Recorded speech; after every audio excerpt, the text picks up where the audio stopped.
আসসালামু আলাইকুম স্বাগতম জানাচ্ছি নতুন আরেকটি ক্লাসে। আজকে আমাদের যে টপিক সেটা হচ্ছে আপনারা অলরেডি জানেন যে আজকে আমরা ইংলিশ লিটারেচার পার্ট নিয়ে বেসিক্যালি আলোচনা করব। আমরা কিন্তু ইতিমধ্যে হচ্ছে এবং সর্বশেষ দেখেন 44তম বিসিএসে সর্বশেষ আসছে যে এই যে justify the ways of god to man, মানুষের প্রতি যে হচ্ছে গডের যে গডের যে চিন্তাভাবনা মানুষের প্রতি, এই বিষয়টা হচ্ছে মূলত জন মিল্টনের কোন মহাকাব্যে প্রকাশ করা হয়েছে এটা আমরা জানি। 44 এটা আসছে এবং অনেক চাকরি পরীক্ষাতে অনেকবার আসছে। সো এটা আমরা জানি সেটা হচ্ছে প্যারাডাইজ লস্টের মধ্যে আছে। তো প্যারাডাইজ লস্টের মধ্যে কিছু বিষয় প্যারাডাইজ লস্ট থেকে পরীক্ষাতে আসতে পারে। এর চরিত্রগুলো বা এর ঘটনাগুলো হচ্ছে আপনারা একটু অল্প করে হলো সামারিটা আপনাদের জেনে রাখা উচিত। সামারি জানবেন, অ্যাটলিস্ট সামারিটা জানা উচিত। সামারি না জানলে কিন্তু আপনারা পরীক্ষাতে ভালো করতে পারবেন না। অন্তত পক্ষে সামারিটা আমাদের জানা উচিত। সামারিটা কী ছিল এটা আপনারা হচ্ছে ছোটোবেলা থেকে বিশেষ করে আপনারা এই ঘটনাগুলো জানেন। তবু হচ্ছে আমি একটু সামারি করি। এখানে যে ঘটনাটি সেটা হচ্ছে আমি একটু বলি তাহলে। এখানে চরিত্র যেটি আছে সেটা হচ্ছে শতান বা লুসিফার। তারপর হচ্ছে এখানে অ্যাডাম এর হচ্ছে চরিত্র আছে, তারপরে ইভ চরিত্র হিসেবে আছে, তারপর হচ্ছে গড দ্য ফাদার আছে বা ফাদার দ্য গড এটাও আছে, ফাদার দ্য গড। ওকে, তো এখানে মূলত যে আলোচনাটি মূলত যে ব্যাকগ্রাউন্ডটি সেটা কিন্তু আপনারা জানেন। তবু আমি একটু হচ্ছে ইলাবোরেট করে দিই। সেটা হচ্ছে শতান বা শেতান হচ্ছে সে মূলত কি চায়, সে চায় হচ্ছে যে রাজত্ব করতে। তো তার কিন্তু অ্যাকচুয়ালি রাজত্ব বলতে সে স্বর্গে থেকে চাকরগিরি করতে চায় না। এই কারণে কিন্তু আপনারা একটি লাইন পান যে better to reign in hell than serve in heaven. ঠিক আছে, এটা আপনাদেরকে দেখিয়ে দিচ্ছি আমি যে কিছু বিষয় আছে, কিছু এখানে কোটেশন আছে খুবই গুরুত্বপূর্ণ। সেটা হচ্ছে 43তম বিসিএস এটি আসছে যে better to reign in hell than serve in heaven. Paradise লস্টের মধ্যে এটা হচ্ছে শতান বলেছে প্যারাডাইজ লস্টের মধ্যে। তো সে তার মেন টার্গেট ছিল কি যে মূলত তিনি রাজত্ব করতে চান। তো রাজত্ব করতে গেলে তিনি তো হচ্ছে স্বর্গের থেকে রাজত্ব করতে পারবেন না। এই কারণে তিনি হচ্ছে মূলত রাজত্ব করার জন্য তিনি তার যেখানে যাওয়া দরকার নরকে গেলেও কিন্তু তিনি সে রাজি আছেন। সো এই কারণে কিন্তু এটি বলা হয়েছে। তারপর childhood shows the man as morning shows the day, এটা হচ্ছে প্যারাডাইজ রিগেইন্ডের কথা। পরীক্ষাতে এভাবে থাকে ইদানিংকালে কোশ্চেনটি যে এটি কার কথা সেটি আমরা জানি, এটা হচ্ছে জন মিল্টনের কথা। অ্যাকচুয়ালি জন মিল্টন কিন্তু ইদানিং হচ্ছে পরীক্ষাতে এভাবে আসে না, একটু আনকমনভাবে আসে যে জন মিল্টনের এটি কোন মহাকাব্য থেকে নেওয়া হয়েছে। সো জন মিল্টন জানবেন প্লাস কোন মহাকাব্য থেকে নেওয়া হয়েছে সেটিও কিন্তু আমাদের জানা উচিত। তাহলে এটা হচ্ছে জন মিল্টনের প্যারাডাইজ লস্ট থেকে, এটা হচ্ছে জন মিল্টনের প্যারাডাইজ রিগেইন্ড থেকে। ঠিক আছে, তো এটার অর্থ কি যে ডেথ ইজ দ্য গোল্ডেন কি that opens the place of eternity. অর্থাৎ আপনি যদি অমরত্ব লাভ করতে চান, আপনার যদি অমরত্ব লাভ করার ইচ্ছা থাকে আপনাকে মরতে হবে। আপনি না মরে কিন্তু অমরত্ব লাভ করতে পারবেন না। পৃথিবীতে যারা অমর হয়েছে তারা সবাই কিন্তু মৃত্যুবরণ করেছেন। মৃত্যুবরণ না করে কিন্তু আপনি অমরত্ব লাভ করতে পারবেন না। এটা হচ্ছে এটি। তারপর এই যে লাইনটি আছে সলিচুড সামটাইমস ইজ বেস্ট সোসাইটি। তো সলিচুড হচ্ছে সামটাইমস এ বেস্ট সোসাইটি মানে কি আপনি একা একা থাকেন।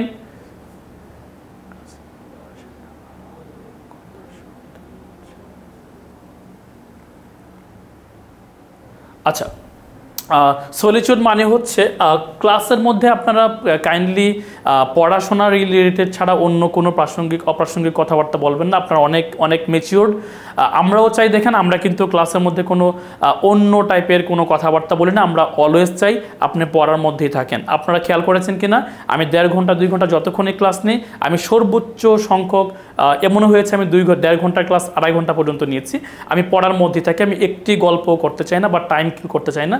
প্লিজ হচ্ছে আপনারা একটু মনোযোগ দিয়ে ক্লাস করুন। অপ্রাসঙ্গিক কোনো কিছু এখানে কমেন্ট না করার জন্য আপনাদের সবাইকে আমি অনুরোধ করছি please. Okay, the solitude sometimes is best society, অর্থাৎ আপনি একা একা আছেন, এটাই হচ্ছে বড় একটা সোসাইটি। কি সুন্দর একটি কথা দেখেন, আপনি একা একা আছেন, এটি হচ্ছে সবচেয়ে বড় সোসাইটি বা বড় সমাজ। মানে সমাজে না থেকেও কিন্তু আপনি একা থেকেও কিন্তু অনেক সময় দেখবেন অনেক মানে মানুষ হচ্ছে সমাজকে পছন্দ করে না, মানুষের সংস্পর্শে যেতে চায় না, সে একা একা থাকতে চায় এবং সে এটাই মনে করে সবচেয়ে বড় সমাজ। তারপর awake, arise or be forever fallen, জেগে ওঠো, ওঠো এবং হচ্ছে কাজ করো, বা আপনি হচ্ছে অমরত্ব লাভ করার জন্য আপনার কাজ করা উচিত। যদি আপনি কাজ না করেন তাহলে হচ্ছে আপনি ফলেন হবেন বা আপনি পড়ে যাবেন, ঠিক আছে। সো এগুলো আমি আপনাকে একটু দেখিয়ে নিচ্ছি, কারণ এটা হচ্ছে আমাদের প্যারাডাইজ লস্টের সাথে জড়িত আছে। আমি আপনাদেরকে আবারও প্যারাডাইজ লস্টের এই আলোচনাতে নিয়ে আসছি। দেখেন, এটা হচ্ছে মূলত 44 BCS এ আসছিল। প্যারাডাইজ লস্টের যে ঘটনাটি, লুসিফার, অ্যাডাম এবং ইভ, এটা আপনারা জানেন যে লুসিফার কিন্তু মূলত ইভকে আপনার মোটিভেট করে বা ইভের মাধ্যমে হচ্ছে ফ্রুট অফ নলেজ যে গাছ আছে ওইখান থেকে কিন্তু তাকে ফল খাইয়ে দিয়েছিল। তো ফল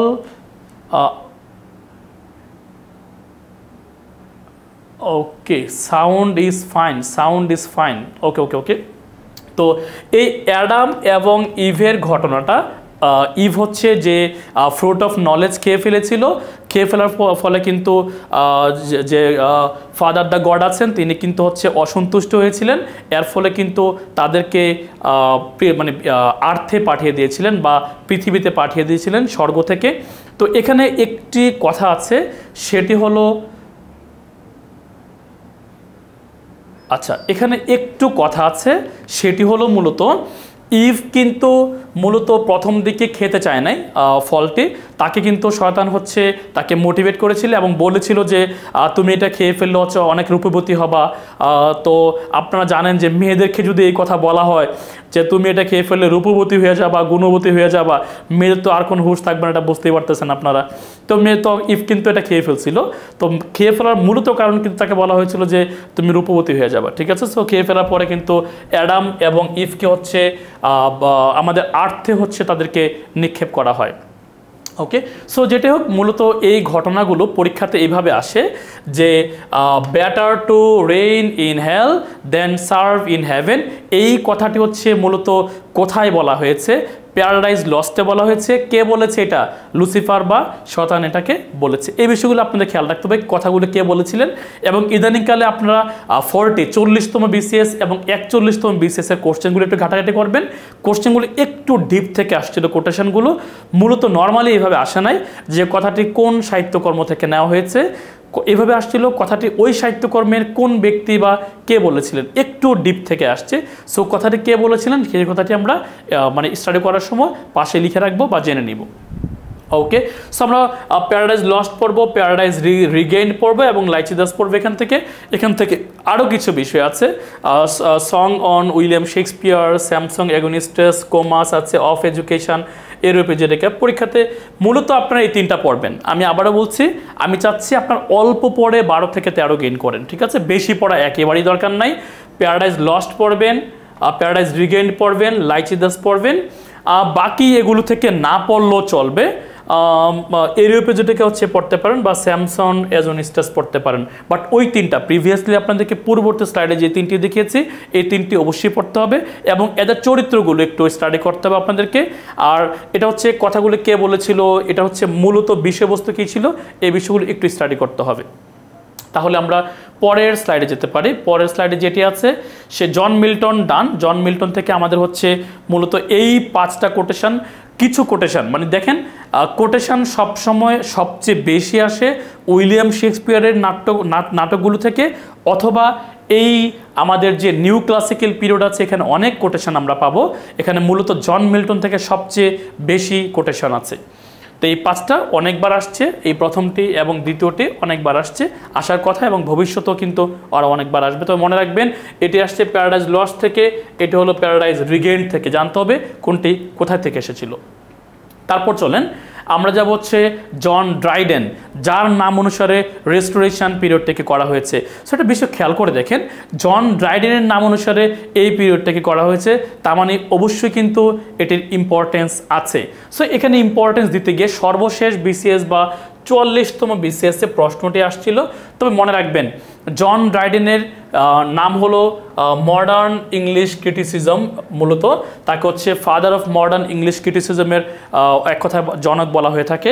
সো ক্রিটিসিজম কথাটা মনে রাখেন, জন ড্রাইডেনের সাথে হচ্ছে ক্রিটিসিজম কথাটি হচ্ছে জড়িত, পরীক্ষাতে আসে যে who is the father of modern English criticism. আমি আবারও বলছি যতটুকু দরকার ঠিক অতটুকুই হচ্ছে আমি আপনাদেরকে স্টাডি করিয়ে দিচ্ছি, বা বেশি আলোচনা না, যতটুকু দরকার, ঠিক আছে? একদমই বেশি পড়া দরকার নাই, কারণ ইংলিশ লিটারেচারে অনেক অনেক অনেক অনেক তথ্য আছে। আপনি এত তথ্য পড়ে কখনো এগুলো খেয়াল রাখতে পারবেন না, অল্প অল্প করে স্টাডি করবেন। দেখেন অল ফর লাভ, মূলত এটি আপনারা জানেন, দেখি আপনাদের মধ্যে কারা জানেন অল ফর লাভ এই যে সাহিত্যকর্মটি আছে, এই সাহিত্যকর্মটি উইলিয়াম শেক্সপিয়ারের একটি নাটকের সাথে মিলে যায়। দেখি নাটকটির নাম বলতে পারেন কিনা। উইলিয়াম শেক্সপিয়ারের একটি নাটকের সাথে মিলে যাবে এর হচ্ছে মানে বিষয়বস্তুটি, দেখি আপনারা বলতে পারেন কিনা। আমি কমেন্টে চেক করি আপনারা কারা কারা বলতে পারেন, বলেন। অল ফর লাভ এই বিষয়বস্তুটি উইলিয়াম শেক্সপিয়ারের একটি নাটকের সাথে মিলে যায়। কে কে বলতে পারবেন কমেন্টে বলেন, দেখি কমেন্টে বলেন কে কে বলতে পারবেন। এনিওয়ান কমেন্টে বলেন। রোমিও অ্যান্ড জুলিয়েট, না না না না, রোমিও অ্যান্ড জুলিয়েট না, রোমিও অ্যান্ড জুলিয়েট না, রোমিও অ্যান্ড জুলিয়েট না। অ্যাজ ইউ লাইক ইট, না না না না, no no no. Tempest, no no no no no no no. Okay, তাহলে আমি বলে দিচ্ছি আপনাদেরকে দ্য এনচ্যান্টেড আইল্যান্ড, না না না না, দ্য এনচ্যান্টেড আইল্যান্ড না, এটিও হয়নি। হোক, ওকে ওকে ওকে, নো প্রবলেম। আমি তাহলে বলে দিচ্ছি আপনাদেরকে অল ফর লাভ এই বিষয়টি হচ্ছে মূলত মিলে যায় Antony and Cleopatra. Very good, Jafrin ভালো বলেছেন। অ্যান্টনি অ্যান্ড ক্লিওপেট্রা এই নাটকের সাথে এটি মিলে যাবে, কারণ অল ফর লাভের আমাদের যে হচ্ছে ক্যারেক্টার্সগুলো আছে, এখানেও কিন্তু অ্যান্টনি আছে এবং ক্লিওপেট্রা আছে, ঠিক আছে? তো মূলত এখানে যে বিষয়টি হচ্ছে আমরা ক্যারেক্টার্সগুলো একটু দেখি। এখানে ক্যারেক্টার হিসেবে হচ্ছে অ্যান্টনি আছে, এখানে ক্যারেক্টার হিসেবে হচ্ছে অ্যান্টনি আছে এবং ক্লিওপেট্রা আছে, এবং ক্লিওপেট্রা আছে। অ্যান্টনি এবং ক্লিওপেট্রার মধ্যে এক্সট্রা ম্যারিটাল অ্যাফেয়ার্স অর্থাৎ পরকীয়াজনিত সম্পর্ক আছে। এটাই হচ্ছে মূলত এই সাহিত্যকর্মের প্রধান বিষয়বস্তু, যে অ্যান্টনি এবং ক্লিওপেট্রার মধ্যে যে এক্সট্রা ম্যারিটাল অ্যাফেয়ার্স বা পরকীয়ার বিষয়টি, এটি হচ্ছে মূল আলোচনার বিষয়। তো এই ক্লিওপেট্রা এবং অ্যান্টনির থেকে এটা একেবারে শেষের দিকে, বিস্তারিত আলোচনা করা সম্ভব হবে না, একেবারে শেষের দিকে গিয়ে আমি একটু বলে দিচ্ছি আপনাদেরকে, অল্প একটু বলে দিই। সেটা হচ্ছে অ্যান্টনির যে মানে আসল বউ, নকল বউ না, বা অ্যান্টনির যে ওয়াইফ তার নাম হচ্ছে অক্টাভিয়া। অ্যান্টনির যে ওয়াইফ তার নাম হচ্ছে অক্টাভিয়া। তো অক্টাভিয়া হচ্ছে অ্যান্টনির ওয়াইফ, বৈধ ওয়াইফ, বৈধ ওয়াইফ। তো আর অ্যান্টনির পরকীয়া হচ্ছে মিশরের রানী ক্লিওপেট্রার সাথে। আপনারা জানেন অ্যান্টনি হচ্ছে রোমান জেনারেল। এটা হচ্ছে আমাদের উইলিয়াম শেক্সপিয়ারের অ্যান্টনি অ্যান্ড ক্লিওপেট্রার মূলত আলোচনাটাই। তো এখানে যেই মূলত বিষয়টি সেটি হচ্ছে শেষের দিকে, আমাদের এই সাহিত্যকর্মের একেবারে আলোচনার শেষের দিকে যেটা ঘটে সেটা হচ্ছে অ্যান্টনি হচ্ছে মারা যায় এবং মিশরের রানী যে ক্লিওপেট্রা সেও হচ্ছে বিষ পানে আত্মহত্যা করে। এই বিষয়টিতে মূলত একটা মানে সামারি দিতে চেয়েছে, থিম দিতে চেয়েছে, সেটি হলো এক্সট্রা ম্যারিটাল অ্যাফেয়ারের যে বিষয়টি সেটি হচ্ছে গুরুতর এবং খারাপ একটি বিষয়, এবং এতে কোনো শান্তি আসলে অ্যাকচুয়ালি আসে না, মূলত এখানে হচ্ছে দুঃখ বা কষ্ট পেতে হয়। এটা হচ্ছে মূলত মেইন আমাদের যে থিমটা আছে। ওকে, তো অ্যান্টনি, ক্লিওপেট্রা, অক্টাভিয়া এগুলো হচ্ছে মূলত এর চরিত্র। এখান থেকে আমাদের জন ড্রাইডেন থেকে পরীক্ষাতে আসার মতো যে বিষয় আছে আমি দাগিয়ে দিচ্ছি আপনাদেরকে। অল ফর লাভ পড়বেন, অ্যাবসালম অ্যান্ড একেটোফেল পড়বেন, দ্য ইন্ডিয়ান এম্পারার পড়বেন, ম্যাকফ্লেকনম পড়বেন, এই চারটা পড়বেন। আর কোনো কিছু এখান থেকে পড়া দরকার নাই, ডান, 100% ডান। এখানে এই পাশে আরও 3টা আছে, আমি আপনাদেরকে এই 3টা পড়তে বলি নাই, পড়া দরকার নাই। যারা 15 থেকে 15 পেতে চান তারা পড়বেন। আমি এই কারণে স্লাইডে এই বিষয়গুলোকে রেখেছি, যারা একটু বেশি বেশি স্টাডি করতে চান, ঠিক আছে? ওকে, তাহলে আমরা চলে যেতে পারি আমাদের পরবর্তী আরেকটি স্লাইডে। চলেন তাহলে দেখিয়ে দিচ্ছি পরবর্তী স্লাইড, সেটি হচ্ছে জন ড্রাইডেন দুটি কোটেশন দিয়েছেন, খুবই ভালো দুটি কোটেশন। আমার নিউ ক্লাসিক্যাল এই পিরিয়ডের কোটেশনগুলো আমার খুবই পছন্দের, মানে এক কথায় খুবই বাস্তবিক সম্মত কোটেশন আছে এখানে। They think too little who talk too much, মানে যারা হচ্ছে বেশি বাচাল তারা কিন্তু চিন্তা ভাবনা ছাড়া কথাবার্তা বলে।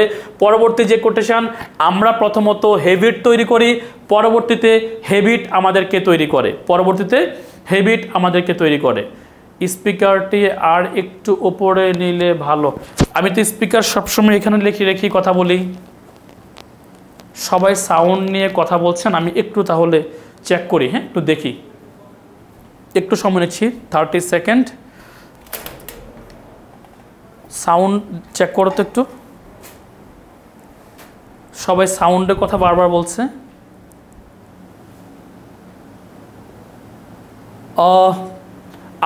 আমিও শুনতে পাচ্ছি না ঠিক মতো। ওকে, আচ্ছা আমি এবার আপনারা একটু বলেন তো আমাকে, এবার ভাইয়া শুরু থেকে এই পর্যন্ত কিছুই ক্লিয়ার শুনি নাই। ইতিকণা বলছেন ভাইয়া শুরু থেকে এই পর্যন্ত কিছুই ক্লিয়ার শুনি নাই। অনেকেই শুনেছেন, অনেকেই শুনেন নাই, বুঝতে পারছি না। একটু আমরা একটা কাজ করি, তাহলে একটা পোল নেই, দেখি ক্লিয়ার কি ক্লিয়ার না, তাহলে আপনারা আমাকে একটু জানিয়ে দিবেন যে অ্যাকচুয়ালি ক্লিয়ার কি ক্লিয়ার না। ইয়েস ও নো লিখেন, ইয়েস ও নো, ইয়েস ও নো হচ্ছে আপনারা একটু আমাকে পোলে জানিয়ে দেন, দেখি আমি কতজন হচ্ছে আপনারা শুনতে পাচ্ছেন এবং কতজন শুনতে পাচ্ছেন না। ইয়েস ওর নো লিখেন, ইয়েস ওর নো, সবাই অংশগ্রহণ করবেন। ইয়েস ওর নো, ইয়েস ওর নো, সবাই অংশগ্রহণ করবেন যাতে পোলটি একটা ভালো রেজাল্ট আসে। ওকে, আমি দেখতে পাচ্ছি আপনারা অলরেডি 50+ হচ্ছে অংশগ্রহণ করেছেন। ওকে, ঠিক আছে, তাহলে সবাই তো হচ্ছে আমি দেখতে পাচ্ছি ঠিক আছে, মোস্ট অফ দ্য স্টুডেন্টসই হচ্ছে আপনারা কমেন্ট করেছেন বা আপনারা হচ্ছে পোলে লিখেছেন যে ঠিক আছে, ফাইন। তাহলে এটা নিয়ে আর কেউ প্লিজ কথা বলবেন না আজকে, প্লিজ রিকোয়েস্ট করছি, অনেক মানে আলোচনা ইস্যু হচ্ছে, নষ্ট হয়ে যাবে। ওকে, লিভ নিয়ে আবার জয়েন করেন, ঠিক আছে, লিভ নিয়ে জয়েন করেন, বা আপনার মাইক্রোফোন বা সব কিছু একটু প্লিজ চেক করেন। সাউন্ড ক্লিয়ার কিন্তু ভলিউম কম মনে হয়। ভলিউম তো ঠিকই আছে, আই থিঙ্ক আমি সবসময় এই এতটুকু লাউডেই কথাবার্তা বলি, আই থিঙ্ক এভরিথিং পারফেক্ট আছে। প্লিজ আপনারা একটু কানেকশন চেক করেন বা আরেকবার হচ্ছে আপনারা লিভ নিয়ে নতুন করে হচ্ছে আবার জয়েন করেন, সব কিছু ঠিক আছে, আমরা চেক করেছি, always okay. Wasting time for nothing, I think অনেক টাইম ওয়েস্ট হচ্ছে। এক্স্যাক্টলি প্লিজ প্লিজ প্লিজ, অনেক আলোচনা আছে, অনেক আলোচনা আছে, পারফেক্ট আছে ভাইয়া, perfect, thank you. Okay, we can restart. তো জন ড্রাইডেন বলেছেন যে এই দুটি কোটেশন বলেছেন, যারা বাচাল তারা হচ্ছে চিন্তা ভাবনা ছাড়া কথাবার্তা বলে, এবং বলেছেন প্রথমত আমরা হ্যাবিট তৈরি করি এবং পরে হচ্ছে হ্যাবিট আমাদেরকে তৈরি করে। কত সুন্দর কথাবার্তা দেখেন। তাহলে আমরা চলে যাব আমাদের পরবর্তী আরেকটি সাহিত্যিকের কাছে, সেটি হলো উইলিয়াম কনগ্রিভ। অনেক গুরুত্বপূর্ণ। উইলিয়াম কনগ্রিভকে বলা হয় হচ্ছে কমেডি অফ ম্যানার্স। উইলিয়াম কনগ্রিভকে বলা হয়ে থাকে কমেডি অফ ম্যানার্স। তো এই কমেডি অফ ম্যানার্স থেকে দেখেন 43 বিসিএসে আসছিল। আমি কিন্তু বারবার বলছি, বিসিএসে যেগুলো আসছিল আপনারা এগুলি বারবার রিপিটেডলি পড়বেন, 10, 11, 12 পেয়ে যাবেন, 10, 11, 12 পেয়ে যাবেন। ওকে, এটা আমি আপনাদেরকে এনশিওরিটি দিচ্ছি, কনফিডেন্স সহকারে বলছি এবং চ্যালেঞ্জ দিয়ে বলছি, 10 থেকে 12 আপনারা পেয়ে যাবেন। হ্যাঁ, একেবারে জাস্ট বিগত বছরের প্রশ্নগুলো একটু অ্যানালাইসিস করে স্টাডি করবেন। তাহলে কমেডি অফ ম্যানার্সের জনক হচ্ছে উইলিয়াম কনগ্রিভ, যেটি কিনা 43 বিসিএস আসছিল। সবচেয়ে গুরুত্বপূর্ণ একটি তার সাহিত্যকর্ম the way of the world. ঠিক আছে, একটু আগে আমরা দেখেছিলাম যে অল ফর লাভ, এটি ছিল জন ড্রাইডেনের, আর এখন আমরা চলে আসছি লাভ ফর লাভ, সেটি হচ্ছে একটি কমেডি প্লে। কে লিখেছেন? উইলিয়াম কনগ্রিভ লিখেছেন। তাহলে দুটি বিষয় মনে রাখবো আমরা, অল ফর লাভ হলো John Dryden, R Love for love হলো কার বলেন? লাভ ফর লাভ হলো উইলিয়াম কনগ্রিভ, অর্থাৎ কমেডি অফ ম্যানার্সের জনকের। ওকে, তাহলে the way of the world, এই ঘটনাটি আমরা একটু সামারি করে চলেন। আমি কেন হচ্ছে দেখেন, যেই সাহিত্যকর্মগুলো বিসিএসে বিগত বছর এসেছে, আমি এদের পাশে হচ্ছে কিছু ক্যারেক্টারিস্টিক্সের নাম দিয়ে দিয়েছি। কেন দিয়েছি জানেন? এই কোশ্চেনটি গত বছর যেভাবে এসেছে পরবর্তী বছর একটু অন্যভাবে আসবে। কিভাবে আসবে? যে all for the way of the world এর হচ্ছে নিচের কোন চরিত্রটি দ্য ওয়ে অফ দ্য ওয়ার্ল্ডের। সো এইভাবে কিন্তু প্রশ্নটি হতে পারে। এই কারণে পাশে হচ্ছে ক্যারেক্টার্সগুলোর নাম দিয়ে দিয়েছি। এবং আমি একটু চাই যে অল্প করে একটু আলোচনা করি। মূলত কমেডি অফ ম্যানার্স কি? কমেডি অফ ম্যানার্স আপনাকে প্রথমত বুঝতে হবে। কমেডি অফ ম্যানার্স মানে হলো আমাদের বর্তমানে যে উচ্চাকাঙ্ক্ষী যে জীবনযাপন বা লাভ বা রোমান্স বা একটু আধুনিকতার সমাজে যারা বসবাস করে এই সব বিষয়, তাদের যে কর্মকাণ্ড, এই বিষয়গুলোকে আমরা মূলত হচ্ছে কমেডি অফ ম্যানার্স বলি। এখানে এই যে সাহিত্যকর্ম the way of the world আছে, এখানে লেডি উইশফোর্ড তার বয়স হচ্ছে 55, তার বয়স হচ্ছে 55, কিন্তু তিনি এখনও অনেক ফ্যাশনেবল। তিনি চান এখন হচ্ছে ফ্যাশনেবল চলাফেরা করতে, এবং তিনি এখনও হচ্ছে বিভিন্ন পুরুষের সাথে ঘুরতে চান বা হচ্ছে রোমান্টিসিজম করতে চান। এইসব বিষয়গুলো তার মধ্যে এখনও কিন্তু আছে। তো লেডি উইশফোর্ডের মধ্যে এই বিষয়গুলো আছে এখনও। এটা হচ্ছে মূলত সবচেয়ে বেশি বয়স্ক ব্যক্তি এখানে। তারপর এই যে সাহিত্যকর্মের যে নায়ক মূলত মিস্টার এডওয়ার্ড মিরাবেল, তিনি হচ্ছে এটার নায়ক। তারপর হচ্ছে তারপর হচ্ছে নায়িকা হচ্ছে এটার মিলামেন্ট, আর এটা ভিলেন হচ্ছে মূলত মিস্টার ফেনাল। সো মিস্টার ফেনালের যে ওয়াইফ তার নাম হচ্ছে মিসেস অ্যারাবেলা ফেনাল। সো অ্যারাবেলা ফেনাল হচ্ছে আবার লেডি উইশফোর্টের মেয়ে। আমি প্রথম থেকে আবারও বলছি, লেডি উইশফোর্টের মেয়ে হচ্ছে মিসেস অ্যারাবেলা ফেনাল, যাকে বিয়ে দেওয়া হয়েছে মিস্টার ফেনালের কাছে, যে হচ্ছে ঘর জামাই এবং যে হচ্ছে কোনো কাজকর্ম করে না, মানে একটু টাকা পয়সা মানে গ্রিড বা তার ভিতর হচ্ছে শ্বশুর বাড়ি থেকে যৌতুক টাইপের নেওয়ার চিন্তাভাবনা বা টাকা পয়সা নেওয়া এরকম টাইপের একটা বিষয় আছে। তো এখানে মিলামেন্টের আন্টি হচ্ছে লেডি উইশফোর্ড, যে কিনা হচ্ছে এই গল্পের নায়িকা মূলত। সো আমরা তাকে হচ্ছে নায়িকা বলতে পারি। মিলামেন্ট হচ্ছে নায়িকা, আর ভিলেন হচ্ছে মিস্টার ফেনাল, আর নায়ক হচ্ছে মিস্টার এডওয়ার্ড মিরাবেল। ওকে, তো মূলত এটির ঘটনাটি যদি আমরা স্টাডি করি অনেক বড় আলোচনা আসবে। তবে মূলত মেইন টার্গেট যেটা, মিস্টার এডওয়ার্ড মিরাবেল নায়িকাকে বিয়ে করতে চায়, এটা হচ্ছে মেইন ঘটনা। তো বিয়ে করার জন্য লেডি উইশফোর্ডকে সে হচ্ছে বিভিন্নভাবে পটাতে চায়। এই কাহিনীর একেবারে লাস্টের দিকে গিয়ে দেখা যাবে যে লেডি উইশফোর্ড হচ্ছে একটি বিপদে পড়ে গিয়েছেন। তো ওই বিপদ থেকে উদ্ধার করা হচ্ছে মিস্টার এডওয়ার্ড মিরাবেল। এই উদ্ধার করার ফলে লেডি উইশফোর্ড হচ্ছে মিলামেন্টের সাথে, মানে নায়কের সাথে নায়িকার বিয়ে দিয়ে দেয়। সো এটা হচ্ছে ভালো একটি মিলন ঘটে। সো এটা হচ্ছে মূলত কাহিনী। তো পরীক্ষাতে যেহেতু 43 বিসিএস এটি আসছে যে কে লিখেছেন, পরবর্তী বিসিএস এটা এভাবেও আসতে পারে যে মিলামেন্ট চরিত্রটি বা নায়িকা চরিত্রটি কোন সাহিত্যকর্মের। সো একটু যে বিষয়গুলো একটু ক্লিয়ারলি বারবার পড়া উচিত, বা মানে যেগুলো বিগত বছর এসেছে এদের চরিত্রগুলো বা ক্যারেক্টারগুলো বা সিম্পল সাহিত্য মানে সামারিটা বা থিমটা কিন্তু আপনাদের জানা উচিত।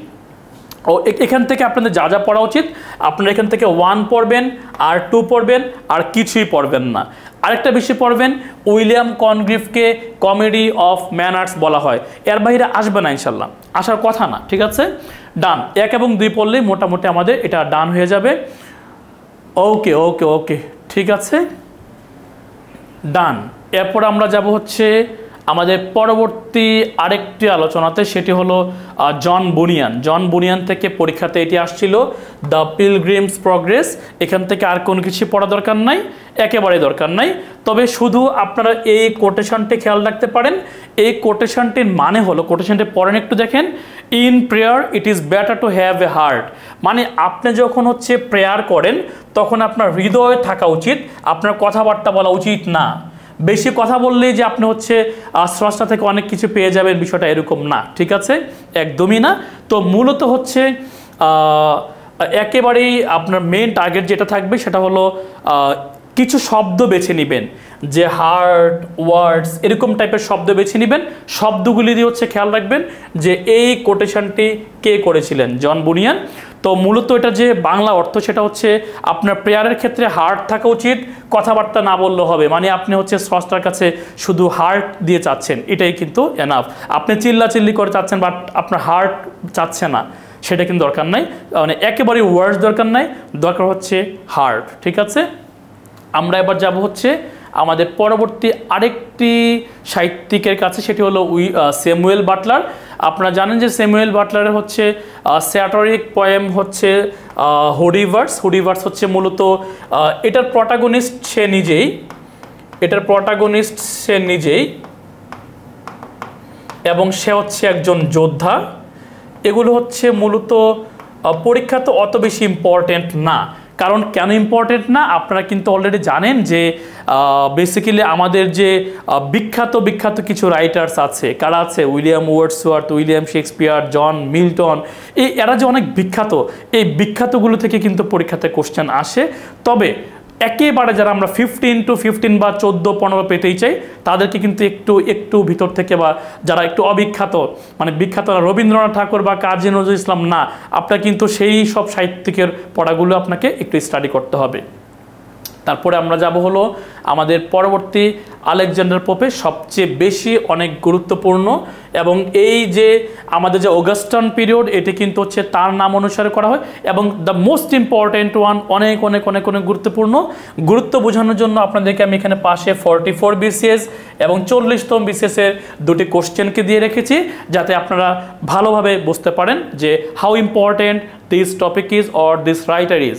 তাকে বলা হয় হচ্ছে মক হিরোইক পোয়েট। মক মানে হচ্ছে একটু ব্যঙ্গাত্মক টাইপের একটু কথাবার্তা বা ব্যঙ্গাত্মক টাইপের তিনি সাহিত্যকর্ম লিখতে পছন্দ করেন, মানে ব্যঙ্গ রচনার মাধ্যমে সমাজকে বা দেশকে বা জাতিকে তিনি হচ্ছে একটু মানে ঠিক পথে আনতে চান। এটা হচ্ছে মূলত এই কারণে তাকে বলা হয় মক হিরোইক পোয়েট। তো এখানে তার যে সবচেয়ে ভালো বা সবচেয়ে বিখ্যাত সাহিত্যকর্ম সেটি হলো The rape of the lock. Rape মানে কি ধর্ষণ? না। লক মানে কি? লক মানে হচ্ছে চুলের বেনি, চুলের খোপা। তো চুলের বেনি বা চুলের খোপাকে হচ্ছে কেটে দেওয়া, মানে হচ্ছে এটাকে চুলটাকে হচ্ছে বা বেনিটাকে হচ্ছে রেপ করা বা নষ্ট করা, ঠিক আছে, হরণ করা, চুলের বেনি হরণ করা। তো এখানে যে মূলত নায়ক এবং নায়িকা, নায়ক হলো ব্যারন এবং নায়িকা হলো বেলিন্ডা। তো বেলিন্ডা কেমন টাইপের চরিত্র? বেলিন্ডা হচ্ছে এমন টাইপের চরিত্র যারা কিনা মূলত হচ্ছে সমাজে একটু উঁচু শ্রেণীর এবং হচ্ছে রাত জেগে থাকে, একটু আরাম করে থাকে, কুকুর টুকুর পুষে টুষে, বিড়াল টিড়াল পুষে দেখবেন। আর সকালবেলা 12টা বাজে ঘুম থেকে উঠে হচ্ছে কুকুর টুকুর নিয়ে বসে, রাতের বেলা হচ্ছে পার্টি করতে যায়, বিকালে পার্টি করতে যায়। এইসব বিষয়গুলো হচ্ছে আমাদের নায়িকা বেলিন্ডা পছন্দ করেন। তো নায়ক ব্যারন হচ্ছে মানে পুরোটা ঘটনা বললে হচ্ছে আমরা শেষ করতে পারবো না পড়াটি। তাহলে মূলত ব্যারন হচ্ছে এই বেলিন্ডার যে একেবারে শেষের দিকে গিয়ে, মানে লাস্টের দিকে গিয়ে গল্পের, বেলিন্ডার হচ্ছে যে চুলের খোপা থাকে তার হচ্ছে সবচেয়ে সৌন্দর্য, মানে বেলিন্ডার মূলত সৌন্দর্য হচ্ছে তার চুলের দুটি খোপা। এই দুটি খোপাকে হচ্ছে সে সবসময় ভালোভাবে গুছিয়ে রাখে এবং সামনের দিকে রাখে, তার বুকের সামনের দিকে রাখে, যাতে মানুষ হচ্ছে একটু বেশি আকৃষ্ট হয়, একটু এইসব চিন্তা ভাবনা হচ্ছে তার মধ্যে থাকে। তো তার মনের ভিতরে কিন্তু হচ্ছে মূলত ব্যারনের জন্য হচ্ছে ভালোবাসা থাকে। তো এটি হচ্ছে কিন্তু বেলিন্ডা প্রকাশ করতে চায় না। তো এখানে কিছু বিষয় আছে, যে কিছু আত্মার কথাবার্তা আছে, কিছু মানে বায়বীয় আত্মার কথাবার্তা আছে। তো বায়বীয় আত্মার মধ্যে হচ্ছে বেলিন্ডার মনের ভিতরে হচ্ছে একটি আত্মা ঢুকে গিয়ে হচ্ছে বেলিন্ডার মনের ভিতরে দেখে যে মানে ব্যারনের জন্য ভালোবাসা আছে, কিন্তু সে হচ্ছে প্রকাশ করতে চায় না। এর ফলে হচ্ছে সে একটু অখুশি হয়ে যায় যে কেন প্রকাশ করে না, বা তার মন ভালো নয়। এর ফলে মূলত বেলিন্ডার যে চুলের খোপাটি আছে, ওই বায়বীয় আত্মাও কিন্তু চায় তার খোপাটি কেটে ফেলুক বা তার সাথে খারাপ কিছু ঘটুক। তো ব্যারন কিন্তু হচ্ছে শেষের দিকে গিয়ে একেবারে গল্পের শেষের দিকে বেলিন্ডার একটি খোপা কেটে ফেলে এবং ওই খোপাটি কেটে ফেলার পরে কিন্তু তার সাথে সম্পর্কের অবনতি হয়, প্লাস হচ্ছে এই খোপাটি যখন হচ্ছে ব্যারন কেটে ফেলার পরে বেলিন্ডার কিন্তু এই খোপাটি আবারও চায় যে খোপাটি আমাকে দিয়ে দাও। তো ব্যারন তখন বলে যে খোপাটি তো আসমানে চলে গিয়েছে, হ্যাঁ এটা হচ্ছে এখন আর এই মহাজগতের মধ্যে না, আসমানে চলে গিয়েছে। এরকম টাইপের কিছু আধ্যাত্মিক কিছু কথাবার্তা এখানে ঘটেছে। মূলত তিনি ব্যঙ্গাত্মক কীভাবে ঘটেছে যে বেলিন্ডা মূলত সিম্পল কিছু বিষয় নিয়ে ঝগড়াঝাটি করেন বা মূলত এরকম টাইপের বিষয়ের মধ্যে তিনি সবসময় মজে থাকতে চান। ঠিক আছে, এরিয়েল হ্যাঁ ভালো বলেছেন, সামিহা রহমান এরিয়েল, হ্যাঁ ঠিক আছে, যে বায়বীয় আত্মাটি আছে সেটির নাম হচ্ছে এরিয়েল। ঠিক আছে, এটি কিন্তু পরীক্ষাতে এটিও আসতে পারে যে এরিয়েল চরিত্রটি হচ্ছে কোন সাহিত্যকর্মের চরিত্র, the rape of the log. এখানে একটি বিষয় মনে রাখবেন, হেনরি ফিল্ডিং হচ্ছে নোভেলের জনক বলা হয়ে থাকে, হেনরি ফিল্ডিংকে নোভেলের জনক বলা হয়ে থাকে। এই নোভেলের জনক কিন্তু মূলত একটি সাহিত্যকর্ম লিখেছেন, নাম হলো রেপ আপন রেপ। তাহলে the rape of the lock হলো আলেকজান্ডার পোপের, আর রেপ আপন রেপ হচ্ছে হেনরি ফিল্ডিংয়ের। ঠিক আছে, তারপর 44 BCS আসছিল যে অ্যান এসে অন ম্যান, এটি হচ্ছে মূলত কোন ধরনের সাহিত্যকর্ম, এটি হচ্ছে পয়েম। 44 BCS এটি আসছিল যেটি এটি কোন ধরনের সাহিত্যকর্ম, মনে রাখতে হবে এটি পয়েম। তো একটা বিষয় খেয়াল করে দেখবেন যে আপনি জানেন রবীন্দ্রনাথ ঠাকুরের অনেক সাহিত্যকর্ম আছে, কিন্তু আপনাকে যখন বলা হয় এটি কোন ধরনের সাহিত্যকর্ম তখনই কিন্তু আমরা একটি প্রবলেমে পড়ে যাই। মনে রাখবেন সাহিত্যকর্ম মনে রাখাটা সবই সহজ, কিন্তু কোন ধরনের সাহিত্যকর্ম সেটি মনে রাখা একটু টাফ। তো আমি আপনাদেরকে রিকোয়েস্ট করব কোন ধরনের সাহিত্যকর্ম এটা মনে রাখার আপনার একেবারে দরকার নাই, কারণ এই কোশ্চেনটি অনেক টাফ হবে আপনার জন্য। যদি বলা হয় উইলিয়াম শেক্সপিয়ারের এটি কোন ধরনের সাহিত্যকর্ম, আপনি অটোমেটিক্যালি অ্যান্সার করতে পারবেন, কারণ William Shakespeare most of the কেসে তিনি কি লিখেছেন, নাটক লিখেছেন, মানে প্লে লিখেছেন। সো এবং তিনি একজন একটা প্লে রাইট। কিন্তু অনেকেই আছেন কবিতা লিখেছেন বা তিনি হচ্ছেন কবি, আপনার তো এই বিষয়গুলো খেয়াল করতে পারবেন না। তো এই বিষয়গুলোতে একেবারে যাওয়া দরকার নাই। এই বিষয়গুলো ওই যে বললাম না, আপনি 12-13 অ্যান্সার করতে পারবেন, 14-15 অ্যান্সার করতে গেলে আপনাকে ডিপে যেতে হবে। সো এত ডিপে যাওয়া দরকার নাই। যারা একেবারে 15 থেকে 15 পেতে চান তাদের জন্য হচ্ছে একটু ডিপলি স্টাডি করতে পারবেন, বা যারা হচ্ছে আপনারা ইংলিশ লিটারেচার নিয়ে স্টাডি করেছেন তারা কিন্তু এই বিষয়গুলো জানবেন, কারণ আপনাদের পড়াশোনাটা কিন্তু এটা ছিল। হাউএভার আমরা হচ্ছে যাব পরবর্তী আরেকটি বিষয়, এগুলো হচ্ছে আপনাদের পড়া দরকার নাই, তবে ডান্স ইয়ারটা পরীক্ষাতে আসে, এটাও আপনারা খেয়াল রাখতে পারেন। তবে সবচেয়ে ইম্পর্টেন্ট এই দুটাই 1 and 2, আর কিছু আপনাদের পড়া দরকার হবে না। ব্যারন, বেলিন্ডা, এরিয়েল এই সাহিত্য চরিত্রগুলো খেয়াল করবেন, এবং তাকে বলা হয় হচ্ছে মক হিরোইক পয়েট। ডান। আলেকজান্ডার পোপ থেকে অ্যাকচুয়ালি আমাদের আর কোনো কিছুই পড়া দরকার হবে না। এরপরে আলেকজান্ডার পোপ থেকে আমাদের অবশ্যই কিছু কোটেশন পড়তে হবে। কোটেশন অনেক গুরুত্বপূর্ণ, কারণ এই কোটেশনটি আপনারা খেয়াল করে দেখবেন, charms strike the sight. Charms মানে হচ্ছে সৌন্দর্য, হচ্ছে মানে সাইট মানে কি চোখের দৃষ্টি, আর এটা হচ্ছে মেরিট স্ট্রাইকস দ্য হার্ট। ঠিক আছে, বেলিন্ডার কিন্তু অনেক সৌন্দর্য ছিল, তো সৌন্দর্য বা শারীরিক যে সৌন্দর্য, এই শারীরিক সৌন্দর্য হচ্ছে আপনার চোখের দৃষ্টিকে হচ্ছে মানে আনন্দ দিতে পারে, কিন্তু বিষয়টি হচ্ছে মেরিট, মেধা বা প্রজ্ঞা বা নলেজ বা জ্ঞান, এই বিষয়টা হচ্ছে কিন্তু আপনার হার্টকে স্ট্রাইক করতে পারে, এটা হচ্ছে এখানে বোঝানো হয়েছে। এবং আরেকটা বিষয় বোঝানো হচ্ছে little learning is a dangerous thing, but পরীক্ষাতে এখানে চারটাই পরীক্ষাতে আসে। আলেকজান্ডার পোপ থেকে জন মিল্টন থেকে, আর জন মিল্টনের কিন্তু 5টা ছিল, খেয়াল আছে আপনাদের? ব্যাটার এটা ছিল, তারপর চাইল্ডহুডেরটা ছিল, সোলোচুরেরটা ছিল, তারপর অ্যাওগেরটা ছিল। এগুলো কিন্তু একটু মনে রাখতে হবে, প্রথম শব্দগুলো দিয়ে বা একটু ছোট করে শব্দ দিয়ে কিন্তু মনে রাখতে হবে বিষয়গুলো।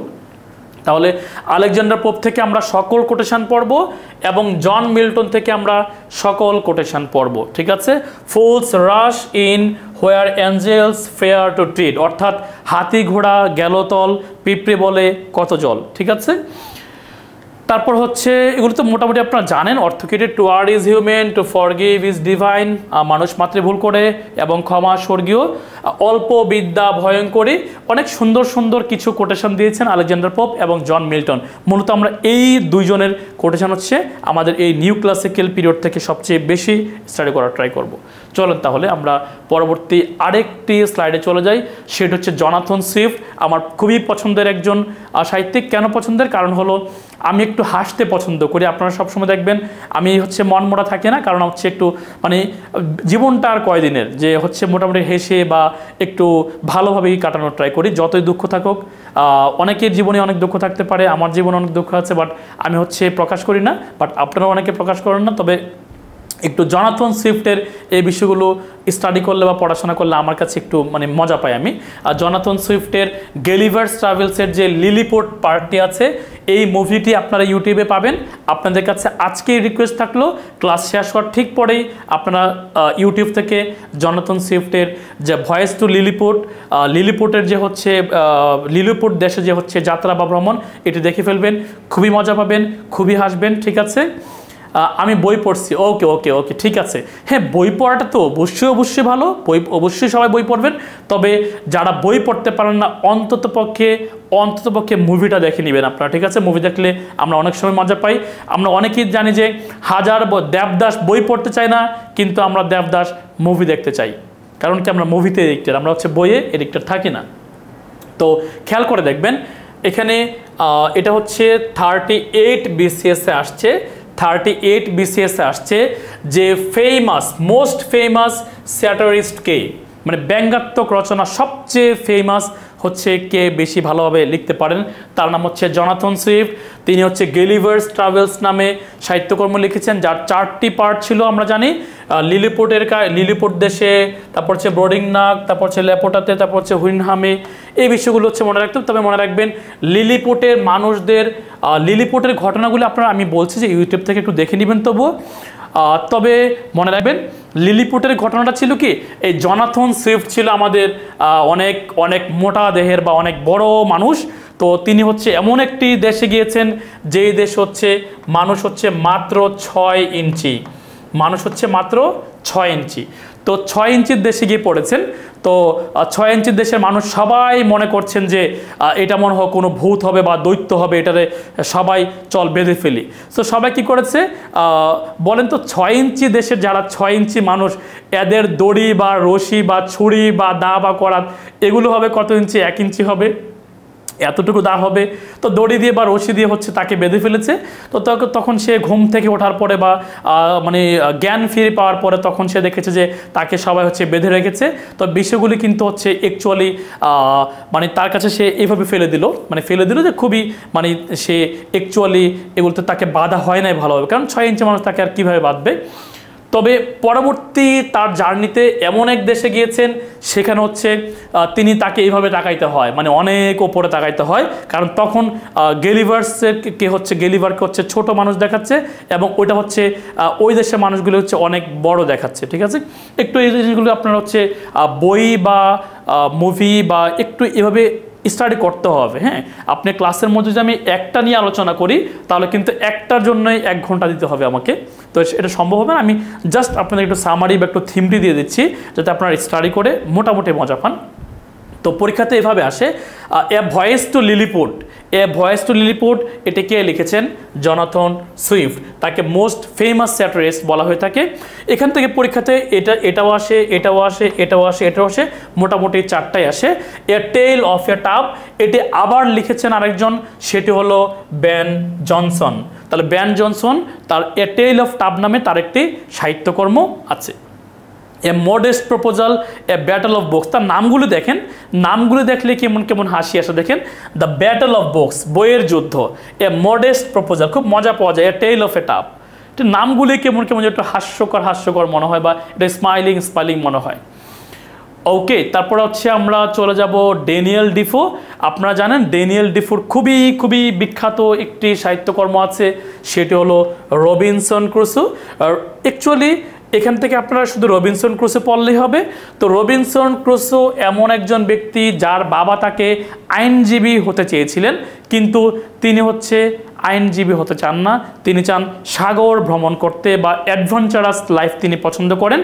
তো এই অ্যাডভেঞ্চারাস লাইফ পছন্দ করতে গিয়ে তার জীবনে অনেক অনেক বাধা বিপত্তি এসেছে এবং সে তখন যখন বাধা বিপত্তি আসলো তখন সে মনে করলো যে আমার বাবা তো আমাকে নিষেধ করেছিলেন, তো আমি তখন এখন বিপদে পড়ে গেলাম, বাবার কথা শুনে নাই, স্রষ্টা মনে হয় আমার প্রতি রাগ করেছেন, এই কারণে তিনি হচ্ছে বাইবেলের প্রতি আকৃষ্ট হয়ে যান, ধর্মের প্রতি আকৃষ্ট হয়ে যান এবং তার এই অ্যাডভেঞ্চারাস লাইফের ক্ষেত্রে তিনি দুইজন মানুষকে পান, একজন মানুষকে পান শুক্রবারে পান, একজন মানুষকে তিনি শুক্রবারে পান তার সঙ্গী হিসেবে, এই কারণে তার নাম রাখেন হচ্ছে ফ্রাইডে, এবং তিনি আরেকজন সঙ্গীকে পান, সেটি তার নাম হচ্ছে জুরি।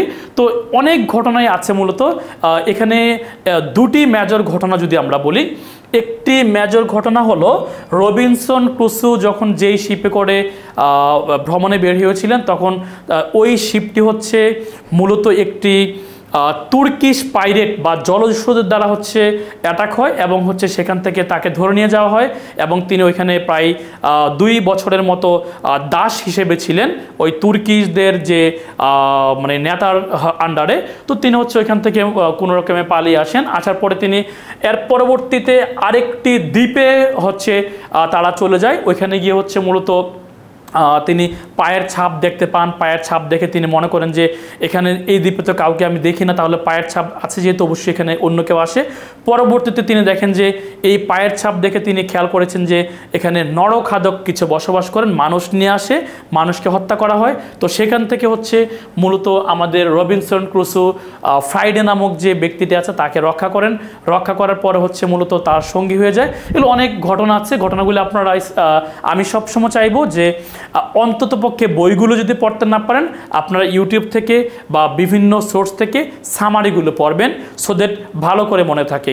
শুনেন, লাইফটা বা স্টাডিটা আপনি কখনোই, আমি কখনোই এই পড়াটা পছন্দ করি না যে সং অফারিংস বা গীতাঞ্জলি সাহিত্যকর্মটি কে লিখেছেন। প্লিজ, গীতাঞ্জলি সাহিত্যকর্মটি রবীন্দ্রনাথ এই কারণে লিখেন নাই যে আপনি বিসিএস পরীক্ষাতে দাগাবেন, তিনি লিখেছেন আপনাকে এটা পড়ার জন্য। উইলিয়াম শেক্সপিয়ার হ্যামলেট কেন লিখেছেন, যে হ্যামলেট কে লিখেছেন বাংলাদেশের পরীক্ষাতে আসবে এই কারণে লিখেছেন এটা না, আপনাকে এটা পড়ার জন্য লিখেছে, আপনি এটা পড়বেন, অন্ততপক্ষে এটার সামারিটি জানবেন, অন্ততপক্ষে সামারি জানবেন। ওকে, আমার কাছে এই জিনিসগুলো মানে আমি এগুলো স্টাডি করতে পছন্দ করি বা অনেক মজা পাই। আপনারা হচ্ছে এই জিনিসগুলো অন্ততপক্ষে ছোটো ছোটো বিষয়গুলো সামারিগুলো পড়ে নেবেন, ঠিক আছে? তাহলে ভালোভাবে মনে থাকবে আপনাদের এই ঘটনাগুলো, অথবা পরীক্ষাতে আসলে আপনি যে কোনোভাবে উত্তর করতে পারবেন। বলেন, কাজী নজরুল ইসলাম যে আমাদের উপন্যাস লিখেছে, বলেন এই 3টি উপন্যাস অন্ততপক্ষে সামারিগুলো কে পড়েছেন? বলেন উপন্যাসগুলোর নাম বলেন, সামারি বাদ দেন, উপন্যাসগুলোর নাম বলেন। বলেন কাজী নজরুল ইসলামের উপন্যাসগুলোর নাম বলেন। আমাদের এত বিখ্যাত একজন সাহিত্যিক, আমাদের জাতীয় কবি, তার আপনারা উপন্যাসগুলো জানেন না বা হচ্ছে এদের উপন্যাসগুলো আপনার স্টাডি করা হয় নাই। যদি নজরুল এই কথা জানতো যে আপনারা হচ্ছে বিসিএসের শুধু 3টা নাম পড়েন, শুধু উপন্যাসগুলোর নাম পড়েন, তাহলে হচ্ছে নজরুল কখনো এই উপন্যাসগুলো লিখতো না। নজরুল উপন্যাসগুলো লিখেছেন কেন? আপনাকে স্টাডি করার জন্য, তাই না? কোহলিকা, বাঁধনহারা, মৃত্যু খোদা, তাই না?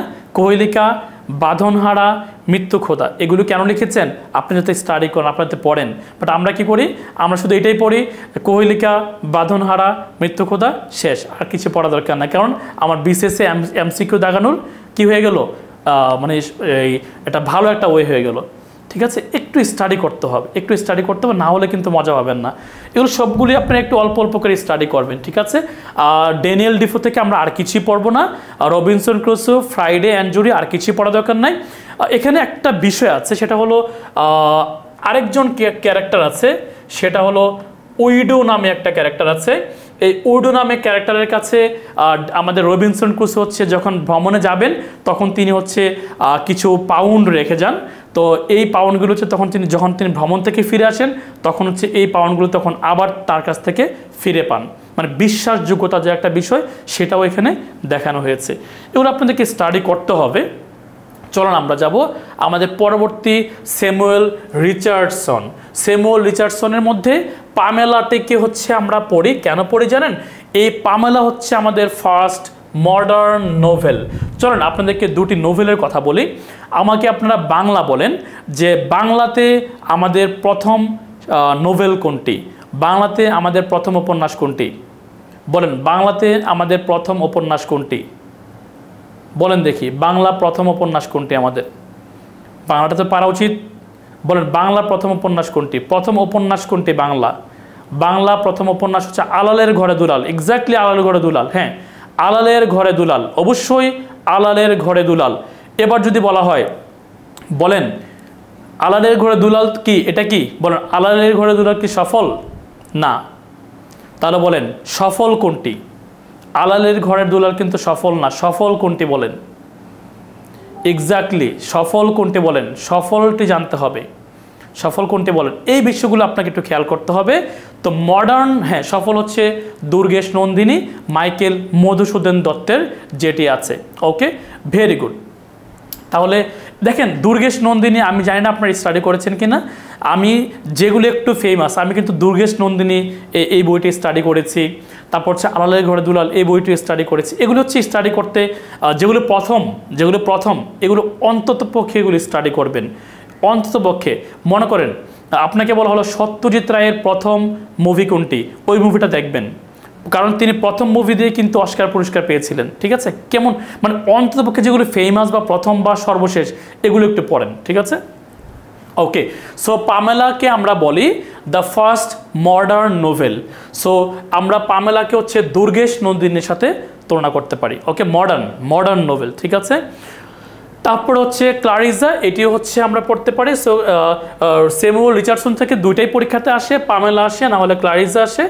ক্লারিজা হচ্ছে মূলত একটি ইয়াং লেডির একটি হচ্ছে হিস্টোরি আলোচনা করা হয়েছে, তবে মূলত পামেলাটা পরীক্ষাতে সবচেয়ে বেশি আসে, সেটা হলো দ্য ফার্স্ট মডার্ন নোভেল। আমরা এরপরে চলে যাব পরবর্তী স্যামুয়েল জনসন। স্যামুয়েল জনসনের নাম অনুসারে আমাদের যে 3 নাম্বার পিরিয়ডটি আছে দ্য এজ অফ সেন্সিবিলিটি, সেই নামটি নামকরণ করা হয়েছে এবং তাকে বলা হয় হচ্ছে ডিকশনারি এর জনক বা লেক্সিকোগ্রাফার।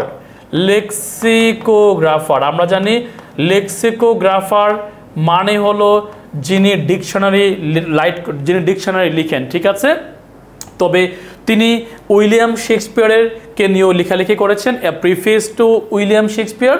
তারপর আরেকটা হচ্ছে রাসেলাস প্রিন্স অফ আবিসিনিয়া। ওকে, তো মোটামুটি স্যামুয়েল জনসন থেকে পরীক্ষাতে একটি প্রশ্ন সবচেয়ে বেশি আসে, সেটি হলো ডিকশনারি বা লেক্সিকোগ্রাফার এই শব্দটি কার সাথে জড়িত? Samuel Johnson. আরেকটি প্রশ্ন আসে এজ অফ সেন্সিবিলিটি, এটি হচ্ছে কার নাম অনুসারে করা হয়েছে? সেটি হচ্ছে স্যামুয়েল জনসন। ওকে, তো আমরা চলে যাব পরবর্তী আরেকটি, সেটি হলো গেটে। সো গেটে হচ্ছে জি আছে, মনে রাখেন জিতে গেটে, জিতে জার্মান। ঠিক আছে, এটা পরীক্ষাতে আসে। তিনি কোন দেশের সাহিত্যিক? German writer. ঠিক আছে, সো এভাবে মনে রাখবেন জিতে গেটে, জিতে হচ্ছে জার্মান, আর কিছু মনে রাখা দরকার নাই। তবে এখান থেকে পরীক্ষাতে এই দুটো আসে, ফাউস্ট আর এগমাউন্ট, এই দুটোই আসে, আর কিছু পড়া দরকার নাই। বাকিগুলো যদি স্টাডি করতে চান করতে পারেন, তবে এই দুটি স্টাডি করলে মোটামুটি আমাদের জন্য 95% আমরা মার্কস ক্যারি করতে পারবো। আমরা চলে যাব হচ্ছে পরবর্তী আরেকটি সাহিত্যিকের কাছে, সেটি হলো হেনরি ফিল্ডিং। দেখেন হেনরি ফিল্ডিংয়ের আমি নাম দিয়ে দিয়েছি, মানে জন্মসাল এবং মৃত্যুসাল দিয়ে দিয়েছি, কারণ আছে। কেন দিয়েছি একটু পরে আপনাদেরকে আমি বলবো। কারণ হেনরি ফিল্ডিংয়ের যে টম জোন্স আছে, এটি হচ্ছে 44 BCS আসছিল এবং 23তম BCS আসছিল। কিভাবে আসছিল? যে টম জোন্স এটি হচ্ছে কখন রচনা করা হয়েছিল? তো খেয়াল করেন তার জীবন কর্মটা বা তার যে জীবনী সাল, সেটা হচ্ছে 1707 থেকে শুরু করে 1754 পর্যন্ত। তার মানে 18 শতাব্দীর প্রথম দিকে, 18 শতাব্দীর ফার্স্ট হাফে, হ্যাঁ 18 শতাব্দীর ফার্স্ট হাফে হচ্ছে এটি লেখা হয়েছে। তো এই কারণে কিন্তু আমি কিন্তু কারোই মানে জন্ম এবং মৃত্যু সাল দিই নাই, বাট হেনরি ফিল্ডিংয়ের দিয়ে দিয়েছি।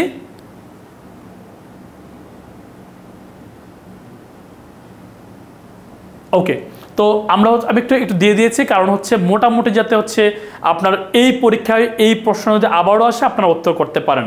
ওকে, আমি কিন্তু কারোই হচ্ছে জন্মসাল মৃত্যুসাল দিই নাই, বাট হেনরি ফিল্ডিং এটা দিয়েছি। সো পরীক্ষাতে আসে টম জোন্সের রচনাকাল কোনটি? সেটি হলো first half of 18th century. তাহলে রেপ আপন রেপ, আপনারা জানেন the rape of the lock লিখেছেন Alexander pope, rape upon rape লিখেছেন হেনরি ফিল্ডিং। মনে রাখবেন হেনরি ফিল্ডিংয়ের মেইন টাইটেল হলো father of modern English novel. অনেকবার পরীক্ষাতে আসছে যে father of modern English novel কাকে বলা হয়। So father of modern English novel হচ্ছে হেনরি ফিল্ডিং। পরীক্ষাতে এটি আসবে। টম জোন্স এবং হচ্ছে rape upon rape. Tom Jones অনেক গুরুত্বপূর্ণ, অবশ্যই পরীক্ষাতে আসবে। তবে একটু মনে রাখবেন টম জোন্স যেহেতু 44তম বিসিএস হচ্ছে, মূলত এটি এইভাবে আসছিল যে টম জোন্সের সাহিত্যিককে, সো এটা উত্তর হচ্ছে হেনরি ফিল্ডিং। এবার আমি চাই আপনার এর ভিতরের যে সাহিত্যিক মানে ক্যারেক্টার্সগুলো আছে, ক্যারেক্টার্সগুলো আপনাদের জানা উচিত। এখানে মূলত টম জোন্স আমি একটু ক্লিয়ার করি আপনাদেরকে। টম জোন্স হলো মূলত একজন অবৈধ সন্তান। অবৈধ সন্তান বলতে তার বাবাকে এটা হচ্ছে কেউ জানে না। তো মূলত স্কোয়ার আলওয়ার্দি এবং ব্রিজিট আলওয়ার্দি তারা হচ্ছে ভাই বোন। স্কোয়ার আলওয়ার্দি এবং হচ্ছে ব্রিজিট আলওয়ার্দি তারা হচ্ছে ভাই বোন। তো স্কোয়ার আলওয়ার্দি হচ্ছে তিনি লন্ডনে গিয়েছেন কোনো একটা ব্যবসায়িক কাজে, ফিরে এসে তার বাসায় দেখে যে ছোট একটি বাচ্চা। তো এই বাচ্চাটি হচ্ছে দেখার পরে সে জিজ্ঞেস করলো তার যে কাজের মেয়ে আছে যে এই বাচ্চাটি কে, সে বললো এটা তো আমি জানি না, তো এটা হচ্ছে বাচ্চাটাকে আমি এইমাত্র দেখলাম। তো একটু পরে জানাজানি হয়ে গেল যে এই বাচ্চাটি মানে টম জোন্স এই বাচ্চাটি হলো জেনি জোন্সের। টম জোন্স এই বাচ্চাটি হলো জেনি জোন্সের।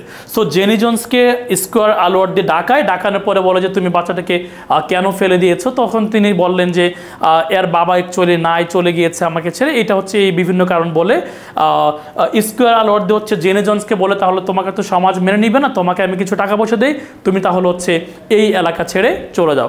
তো জেনি জোন্স হচ্ছে এই এলাকা ছেড়ে চলে গিয়েছে। তো এই টম জোন্সের নাম হচ্ছে থমাস বা টম জোন্স।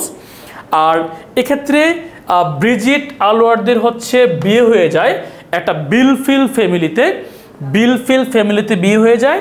বিয়ে হয়ে যাওয়ার পরে ব্রিজিট আলওয়ার্দি এবং ক্যাপ্টেন আলওয়ার্দি জামাই হচ্ছে বা হাজব্যান্ড হচ্ছে ক্যাপ্টেন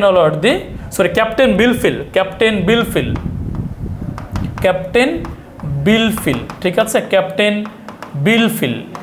বিলফিল। তো ক্যাপ্টেন বিলফিল এবং ব্রিজিট আলওয়ার্দির বিয়ে হয়, তাদের সন্তান হয় মাস্টার বিলফিল। এই মাস্টার বিলফিল এবং থমাস তারা কিন্তু একই ঘরে বড় হতে থাকে। তবে থমাস বলতে টম জোন্স কিন্তু এটা। তবে এই টম জোন্স হচ্ছে মূলত একটি ভোলাটাইল একটি ক্যারেক্টার, মানে একটু কেমন যেন থাকে না যে একটু অরুণচণ্ডী টাইপের, এরকম একটা কেমন যেন, তবে মানুষ হিসেবে ভালো। তো এই টম জোন্স হচ্ছে মূলত এই যে সুফিয়া এবং মলি, এই সুফিয়া মলি, তারপর হচ্ছে মিসেস ওয়াটার্স, তারপর হচ্ছে নেন্সি, তারপর হচ্ছে লেডি ওয়েলস্টোন, মূলত সবার সাথে হচ্ছে এই টম জোন্সের সম্পর্ক থাকে। তবে এটা ঘটনাটা মানে যদি ইলাবোরেটলি বলি, ফার্স্টে সম্পর্ক থাকে হলো মলির। তো মলি হচ্ছে টম জোন্সের যে চাকর আছে বাসার চাকরের মেয়ে, ঠিক আছে। তো এই মলি হচ্ছে মূলত আরেকজনের সাথে অ্যাফেয়ার থাকার ফলে সে প্রেগনেন্ট হয়ে যায়। এর ফলে মূলত টম জোন্স তাকে ছেড়ে দেয়। তারপর হচ্ছে সুফিয়ার সাথে তার সম্পর্ক থাকে। এই সুফিয়াকেও হচ্ছে মূলত তার ছেড়ে দিতে হয়। কেন ছেড়ে দিতে হয়? এই সুফিয়ার বাবা চায় মাস্টার বিলফিলের সাথে সুফিয়ার বিয়ে হোক। কেন বিয়ে হোক? কারণ হলো মাস্টার বিলফিল হচ্ছে এই ফ্যামিলির আসল বৈধ সন্তান। টম জোন্স কিন্তু এই ফ্যামিলির বৈধ সন্তান না, সম্পত্তি তাহলে কিন্তু সে পাবে না। স্কোয়ার আলওয়ার্দি মারা যাওয়ার পর কিন্তু মাস্টার বিলফিল হবে সম্পত্তির মালিক। এই কারণে সুফিয়ার বাবা চায় মাস্টার বিলফিলের সাথে বিয়ে দিতে, টম জোন্সকে না। তো টম জোন্স হচ্ছে একদিন বাড়ি ছেড়ে চলে যায়। কেন বাড়ি ছেড়ে চলে যায়? কারণ সে হচ্ছে হতাশ ছিল। কেন হতাশ ছিল? স্কোয়ার আলওয়ার্দি হচ্ছে অসুস্থ ছিল। অসুস্থ হওয়ার পরে হচ্ছে সে বাড়ি ছেড়ে চলে যায়। তো বাড়ি ছেড়ে চলে যাওয়ার পরে সে অনেক দূরে চলে যায়। সেখানে গিয়ে হচ্ছে মিসেস ওয়াটার্স নামক এক মহিলার সাথে তার সম্পর্ক হয়। সম্পর্ক বলতে জাস্ট সম্পর্কই থাকে। তারপর সেখান থেকে মানে অনেক লম্বা ঘটনা, সেখান থেকে লন্ডনে চলে যায়। লন্ডনে গিয়ে নেন্সির সাথে সম্পর্ক হয়, লেডি ওয়েলস্টনের সাথে সম্পর্ক হয়। মূলত এগুলো শুধু সম্পর্কের ঘটনার মধ্যেই সীমাবদ্ধ থাকে। তারপরে লাস্টের দিকে গিয়ে একটি রহস্য উন্মোচন হয়। এটি দিয়ে যদি হচ্ছে একটি থ্রিলার টাইপের মুভি বানানো যায়, এটা খুব ভালো চলবে।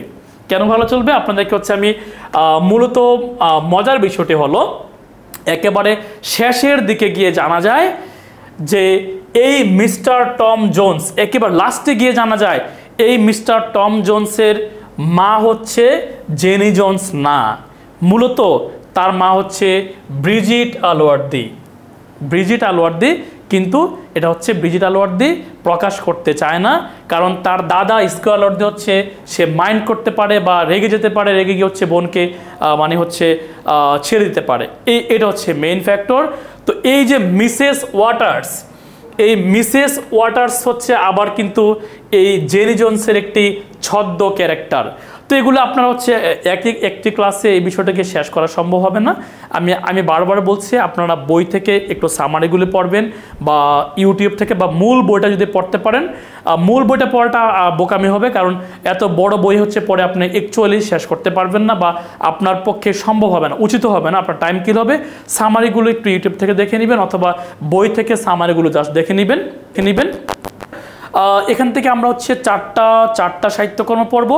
রেপ আপন রেপ পড়ব, টম জোন্স পড়ব, তারপর হচ্ছে এমিলিয়া পড়ব, আর কিছু আমাদের এখান থেকে পড়া না, সরি আরেকটা আছে জোসেফ অ্যান্ড্রিউস, এটা পড়ব।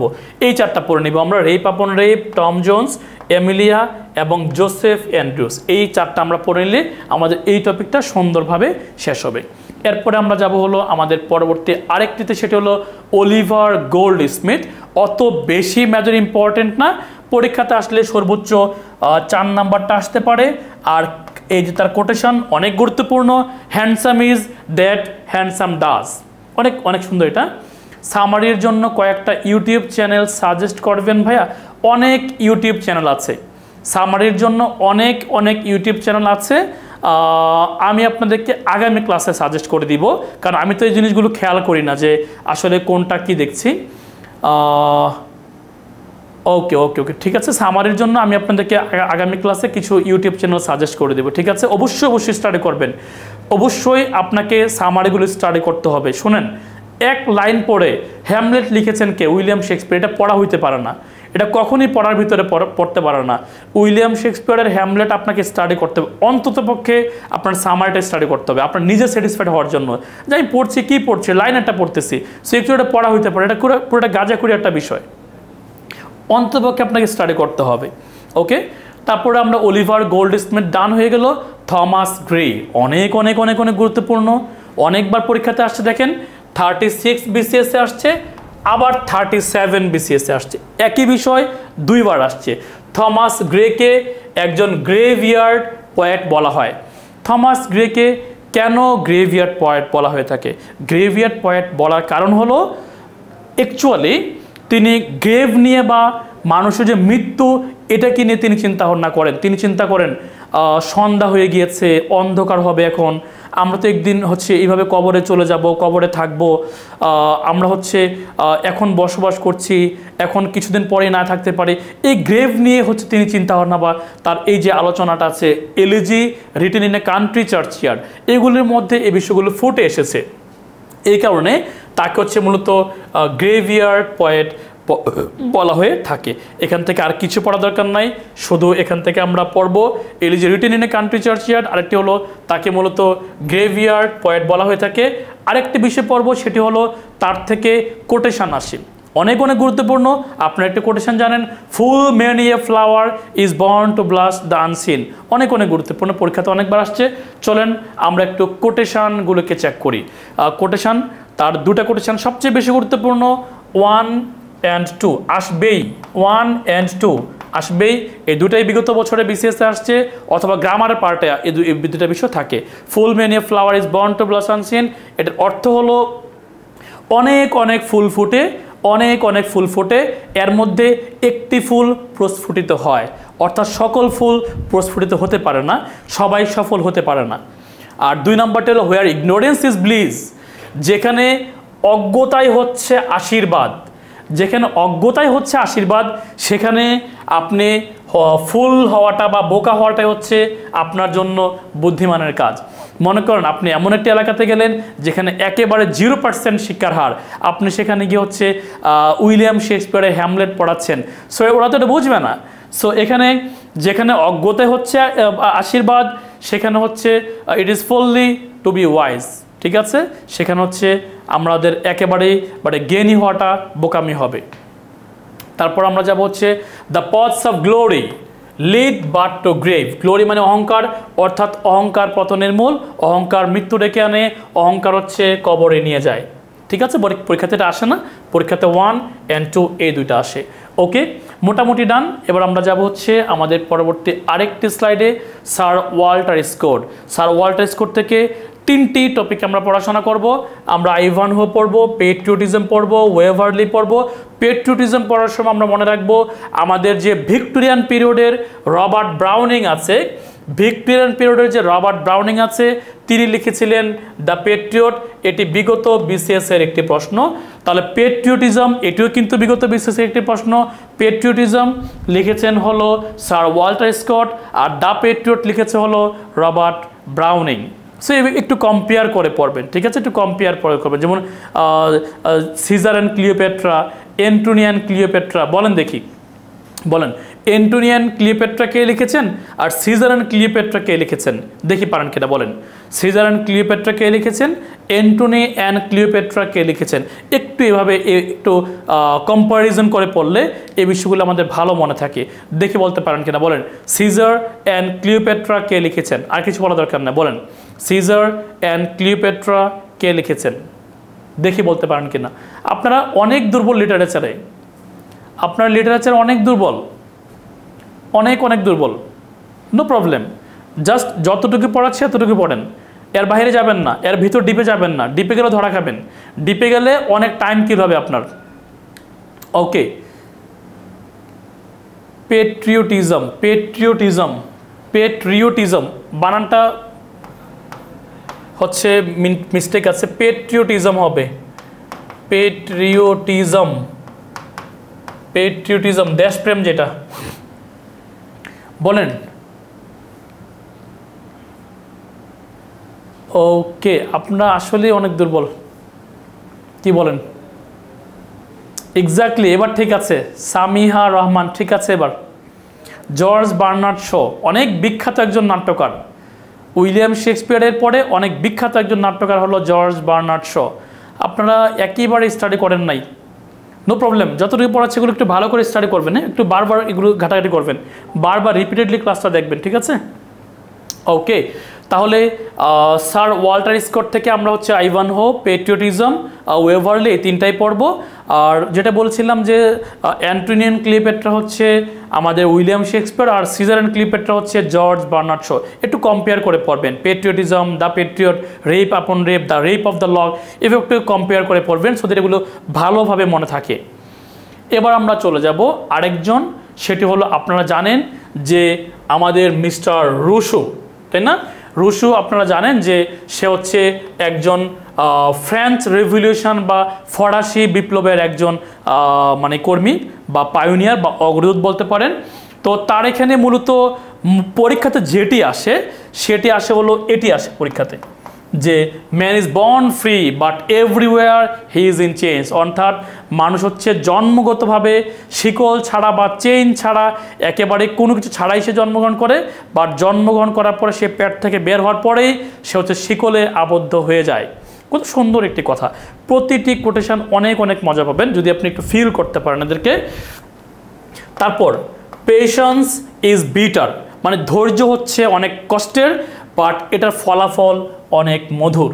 ধৈর্য ধরে স্টাডি করেন, অনেক কষ্ট লাগবে, চাকরিটা পেয়ে গেলে ফলাফল হয়ে গেলে আপনার কাছে অনেক ভালো লাগবে, অনেক মধুরতম হবে তখন। The social contract and Pygmalion, the social contract অনেকবার পরীক্ষাতে আসছে। সো জ্যাক রুশো থেকে আমাদের আর কিছু পড়া দরকার নাই। জ্যাক রুশোর সাথে আরেকজন আছেন আমাদের ফরাসি বিপ্লবের অগ্রনায়ক, সেটা আপনারা জানেন, তার নাম হচ্ছে ভলতেয়ার। সো ভলতেয়ার থেকে আমাদের যা পড়া উচিত, একেবারে কিছু পড়া উচিত না। ভলতেয়ার থেকে মূলত পরীক্ষাতে প্রশ্ন আসে তার কোটেশনগুলো, মূলত তার কোটেশনগুলো পরীক্ষাতে আসে। চলেন তার কোটেশনগুলো আমরা দেখে আসি।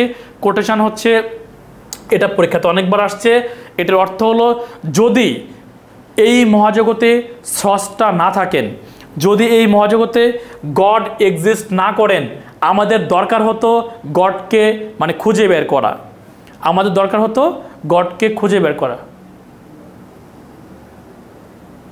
ওকে, আচ্ছা, তারপর হচ্ছে I disapprove of what you say but I will defend to that you right to say it.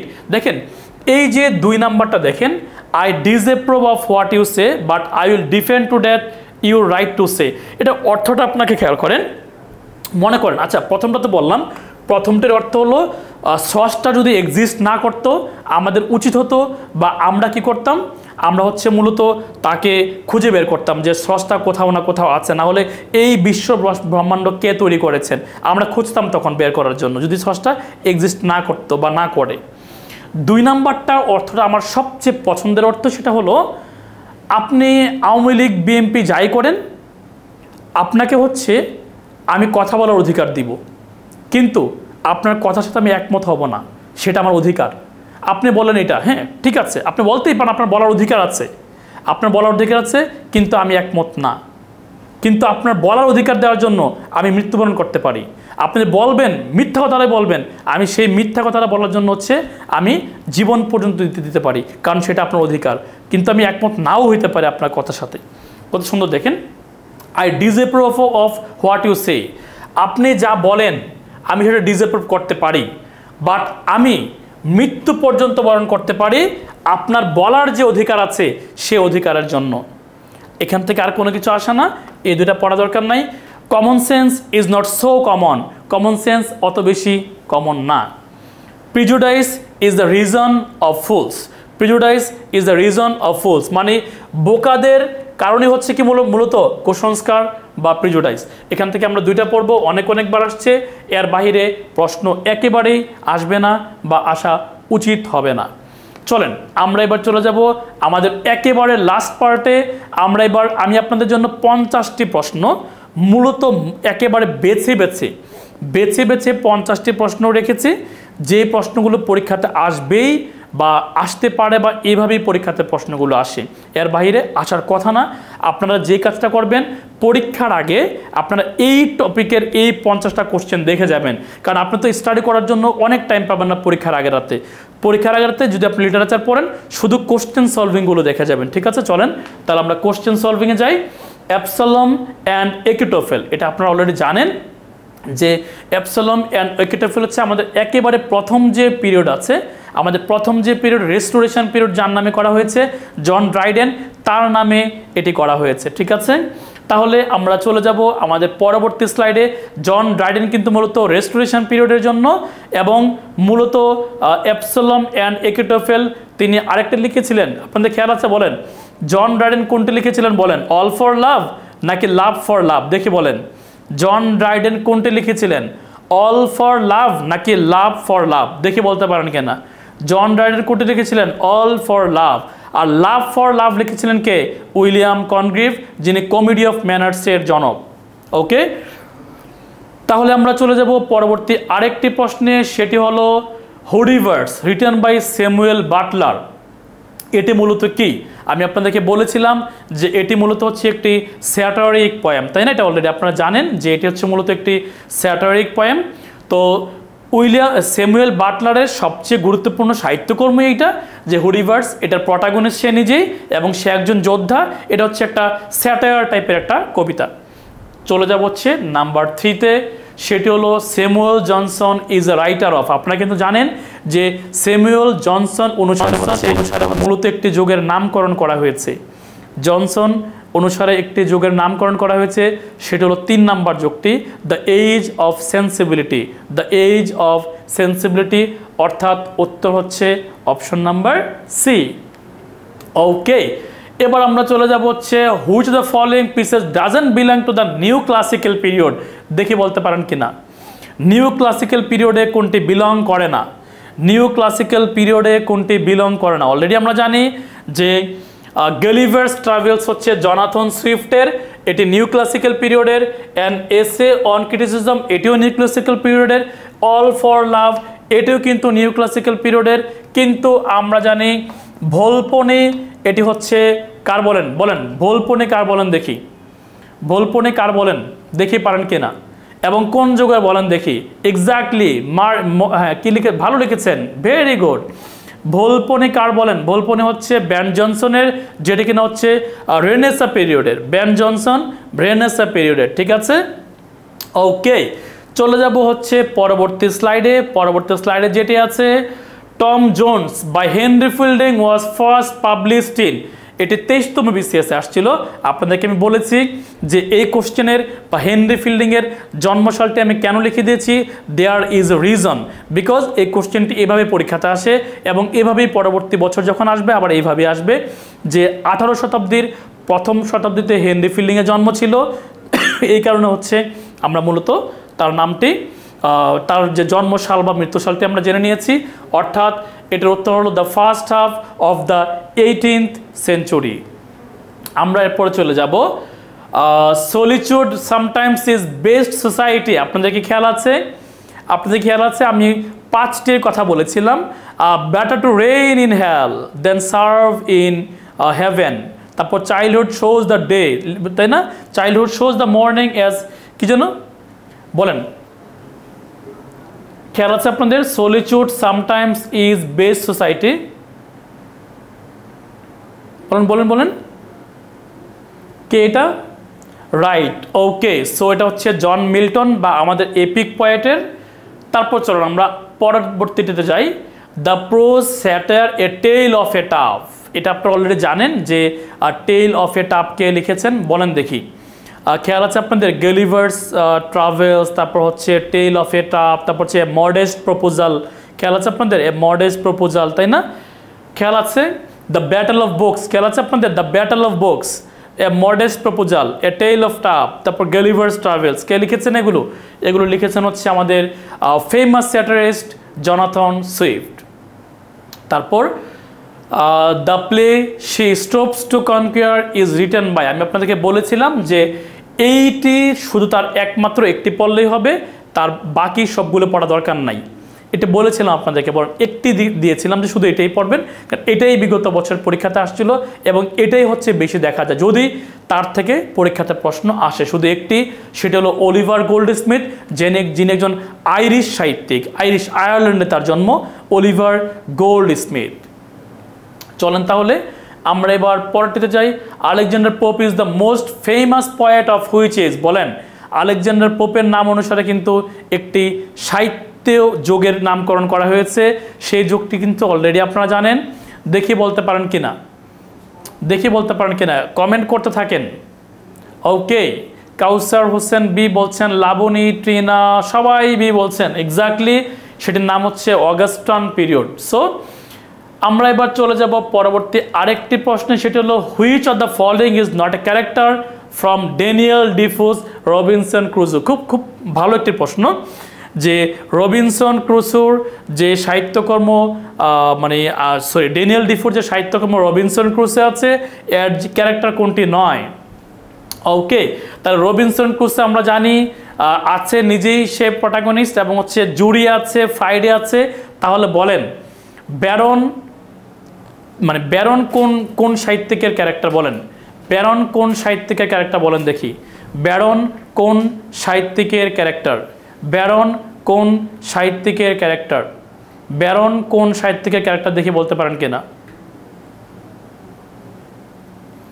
Okay, so Baron হচ্ছে আমরা অলরেডি জানি যে আলেকজান্ডার পোপের, এবং কোনটি খেয়াল আছে the rape of the lock. So আমরা কিন্তু আজকে ক্লাসে একটিও পোল নেই নাই, চলুন আমরা দুই একটা কুইজে যাই, চলেন। সো সবাই উত্তর করতে থাকেন। Preface to Shakespeare is written by, দেখি আচ্ছা এই কোশ্চেনটা একটু কঠিন হবে, এটা নিচ্ছি না আমরা একটা আরেকটু সহজ একটা প্রশ্ন নিব, মানে সহজ বলতে যাতে একটু ক্রিটিক্যাল এবং অন্যরকম হয়, ঠিক আছে, একটু অন্যরকম যাতে হয়। ওকে, সো এটা একটা সহজ প্রশ্ন ছিল, এটা নিব না আমরা, স্যামুয়েল জনসনের প্রিফেস টু শেক্সপিয়ার। তো আমরা এবার আরেকটা প্রশ্ন একটু আনকমন বা একটু যাতে আপনাদের টাইম হচ্ছে একটু ব্রেন স্টর্মিং হয়, চলেন দেখি লাভ ফর লাভ, নাইস, এই কোশ্চেনটা আমরা নিব, দেখি উত্তর করতে পারেন কিনা। লাভ ফর লাভ, দেখি পারেন কিনা, লাভ ফর লাভ, এটাই হচ্ছে আপনারা সব উত্তর করবেন। তাহলে একটু প্যাচ আছে এটার মধ্যে, তাহলে এই কোশ্চেনটা স্টাডি করতে ভালো মনে হবে। লাভ ফর লাভ এটি কে লিখেছেন? আমরা অলরেডি জানি যে অল ফর লাভ একটি সাহিত্যকর্ম আছে, আরেকটি হলো love for love. Okay, so all for love কে লিখেছেন সেটাও কিন্তু অলরেডি আমরা জানি, এবং লাভ ফর লাভ কে লিখেছেন সেটাও কিন্তু আমরা জানি। সো এটি হচ্ছে একটু প্যাচ আছে, যেহেতু এটা কম্প্যারিজন করে হচ্ছে উত্তর করতে হবে। চলেন তাহলে, আমি দেখতে পাচ্ছি আপনারা সবাই হচ্ছে উত্তর করা শুরু করে দিয়েছেন। ওকে, সো সবাই উত্তর করতে থাকেন, যেহেতু আমরা একটি কুইজ নিয়ে নিয়েছি। ওকে, I can see the quiz ends in 1 second. Okay, so প্রথম হয়েছে তানিয়া আক্তার, সেকেন্ড হয়েছে ইকু আক্তার, থার্ড হয়েছে Jafrin Jeni. Congratulations on your brilliant success. Okay, আমরা এবার চলে যাব, আমরা উত্তর দেখে নিব। লাভ ফর লাভ হচ্ছে উইলিয়াম কনগ্রিভের, এবং অল ফর লাভ হচ্ছে আমরা সেটাও জানি, অল ফর লাভ হচ্ছে আমাদের জন ড্রাইডেনের। আমরা এবার চলে যাব, ক্লারিজা ইজ অ্যান এপিস্টোলারি নোভেল। আচ্ছা, মনে রাখবেন এপিস্টোলারি নোভেল হচ্ছে যেই নোভেলটি মূলত চিঠি আকারে লেখা হয়। এপিস্টোলারি নোভেল হচ্ছে চিঠি আকারে, লেটার, হ্যাঁ, লেটার আকারে নোভেল, ঠিক আছে। যেই নোভেলটি হচ্ছে চিঠি আকারে লেখা হয় সেটিকে আমরা বলি হচ্ছে এপিস্টোলারি নোভেল। তো এই নোভেলটির যে লেখক সেটা আপনারা অলরেডি জানেন যে এই নোভেলের লেখক হচ্ছে দুটি নোভেল লিখেছেন, একটি হলো পামেলা আর একটি হলো ক্লারিজা। সো আমরা জানি তিনি হচ্ছেন স্যামুয়েল রিচার্ডসন। ওকে, আমরা এবার চলে যাব, the childhood shows the man as morning shows the day. তো চাইল্ডহুড হচ্ছে আমাদের ম্যানকে প্রকাশ করে, মানে মানুষের মধ্যে সন্তান বা বাচ্চারা লুকিয়ে থাকে। আর হচ্ছে মর্নিংয়ের মধ্যে, মর্নিং হচ্ছে আমাদের ডেকে শো করে বা ডেকে রিপ্রেজেন্ট করে। ওকে, তাহলে দেখি উত্তর করতে পারেন কিনা। The childhood shows the man as morning shows the day is a famous quotation from John Milton's.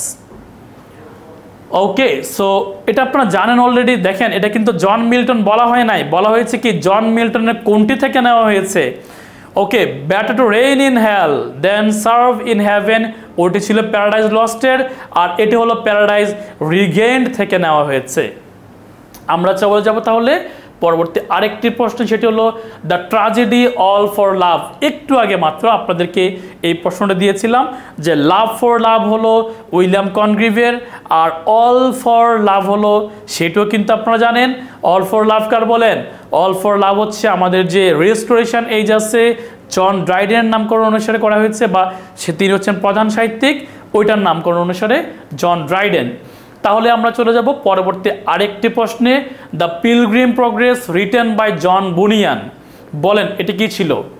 এটা কিন্তু পরীক্ষার বিগত বিসিএস এর একটি প্রশ্ন, দেখি এটি আপনারা উত্তর করতে পারেন কিনা।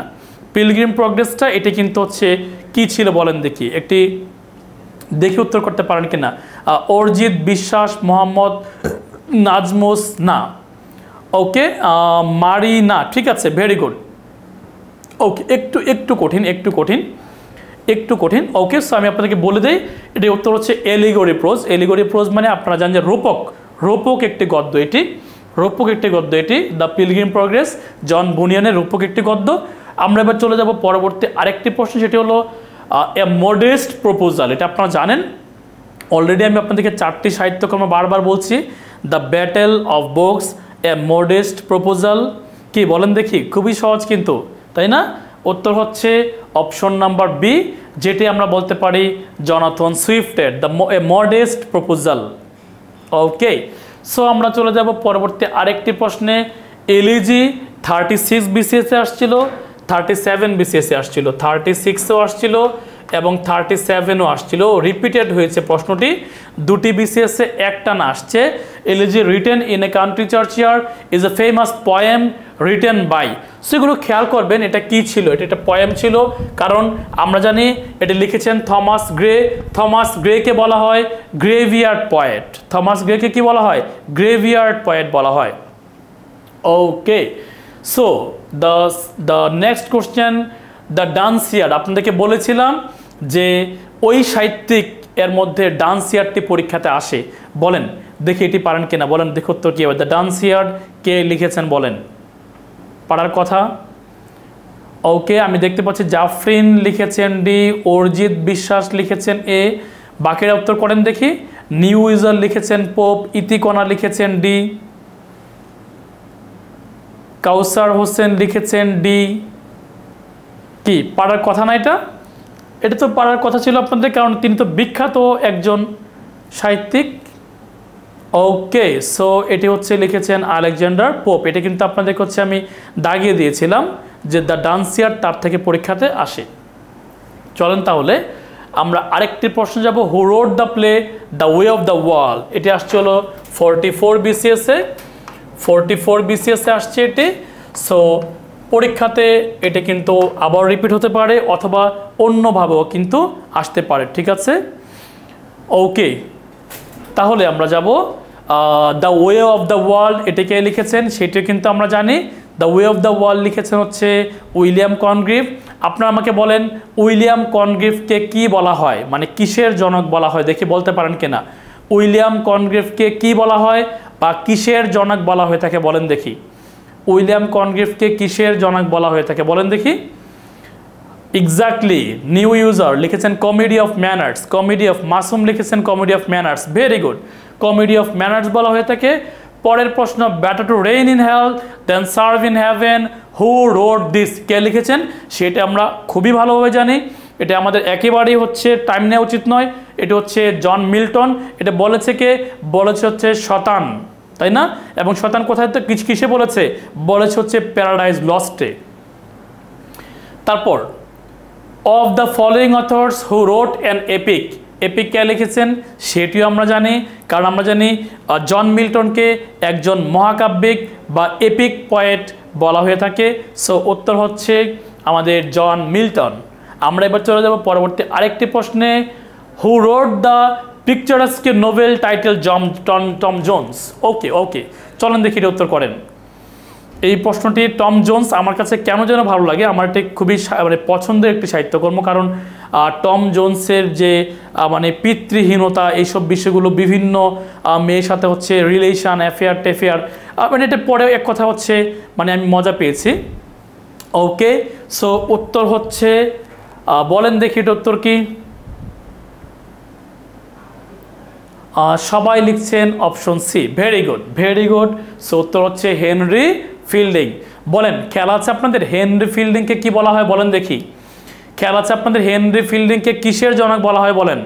হেনরি ফিল্ডিংকে কিসের জনক বলা হয় খেয়াল আছে আপনাদের? হেনরি ফিল্ডিংকে কিসের জনক বলা হয়ে থাকে? হেনরি ফিল্ডিংকে বলা হয়ে থাকে modern English novel, modern English novel. So উত্তর প্রশ্ন হয়ে গেল এটি।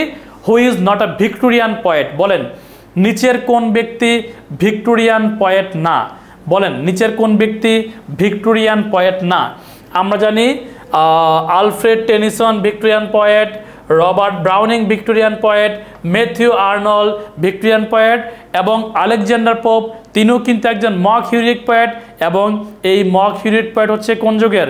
নিউ ক্লাসিক্যাল যুগের মধ্যে যে অগাস্টান পিরিয়ড আছে সেটিতে হচ্ছে আমরা আলেকজান্ডার পোপকে খুঁজে পাই এবং আলেকজান্ডার পোপের নাম অনুসারে কিন্তু অগাস্টান পিরিয়ডের নামকরণ করা হয়েছে বা তিনি প্রধান সাহিত্যিক এখানে।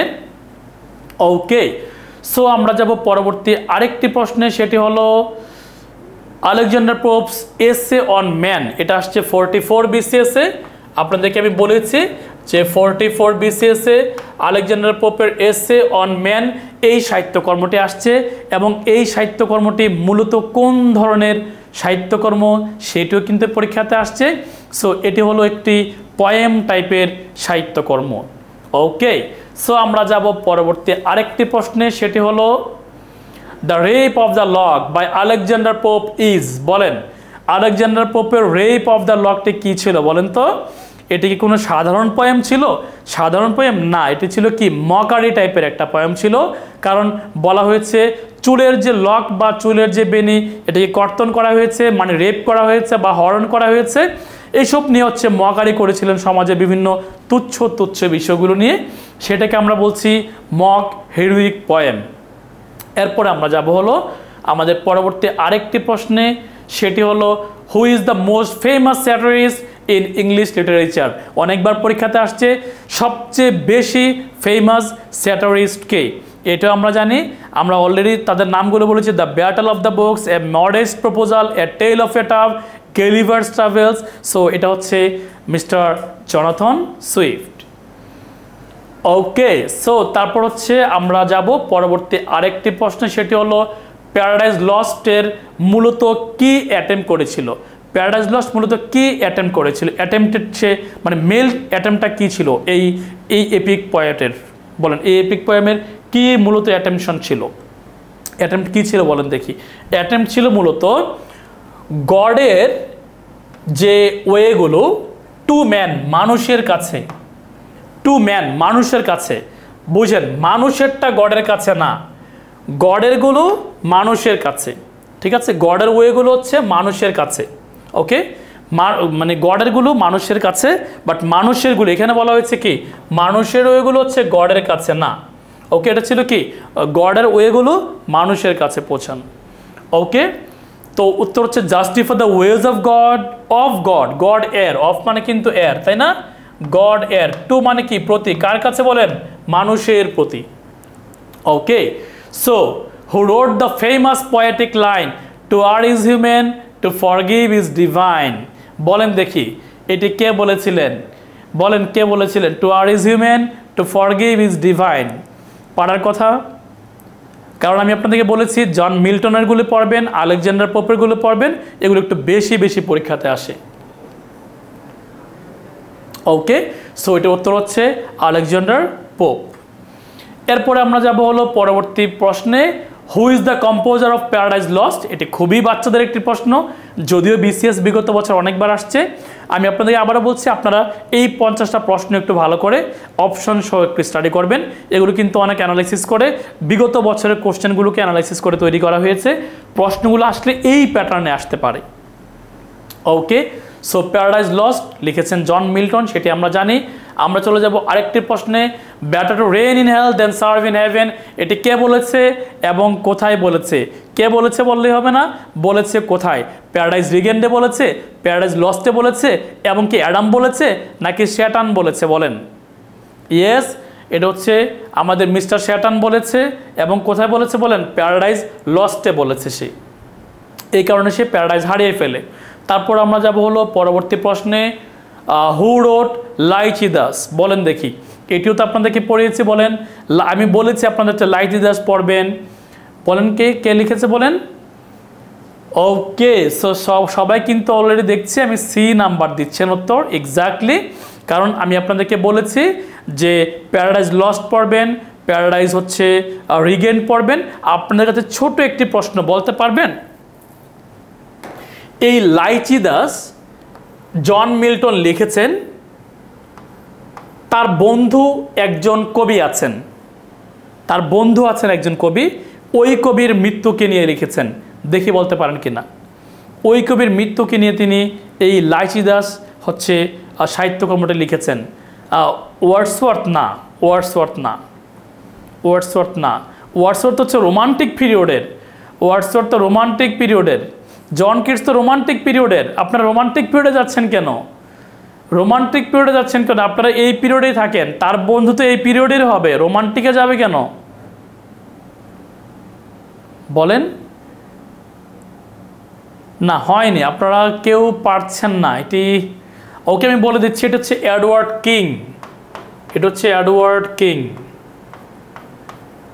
এডওয়ার্ড কিং এর মৃত্যুকে নিয়ে হচ্ছে জন মিল্টন লাইচিদাস এই সাহিত্যকর্মটি লিখেন। ওকে, সো দেখি আমি অনেকে কিন্তু আপনারা লিখছেন এডওয়ার্ড কিং, জাফরিন লিখেছেন, নিউজের লিখেছেন, গুড গুড, ভেরি গুড। আপনারা কিছু মানুষ আছেন যে লিটারেচার পছন্দ করেন বা ভালোবাসেন, ওকে। যারা একটু লিটারেচার কম পছন্দ করেন তারা সামারি প্রচুর পরিমাণে স্টাডি করবেন, তাহলে মজা পাবেন। কারণ আপনারা লাইন পড়ছেন, মজা পাচ্ছেন না, সামারিগুলি পড়লে মজা পেতেন। Sorry, where ignorance is bliss it is folly to be wise. বলেন দেখি কে বলেছে। Where ignorance is bliss it is folly to be wise. যেখানে অজ্ঞতাই হচ্ছে আশীর্বাদ, সেখানে জ্ঞানী হওয়াটা কিন্তু আসলে বোকামি বা মূর্খতা। কে বলেছেন? বলেছেন হচ্ছে আমাদের graveyard poet Thomas Gray. Graveyard poet Thomas Gray বলেছেন এই কথাটি। চলেন তাহলে আমরা হচ্ছে মোটামুটি হু is famous for his elegy, এটাই তো, এটা তাই না, একটু আগে পড়লাম আমরা। কান্ট্রি পড়েন আপনার, elegy written in a country churchyard, elegy written in a country churchyard. Okay, ঠিক আছে।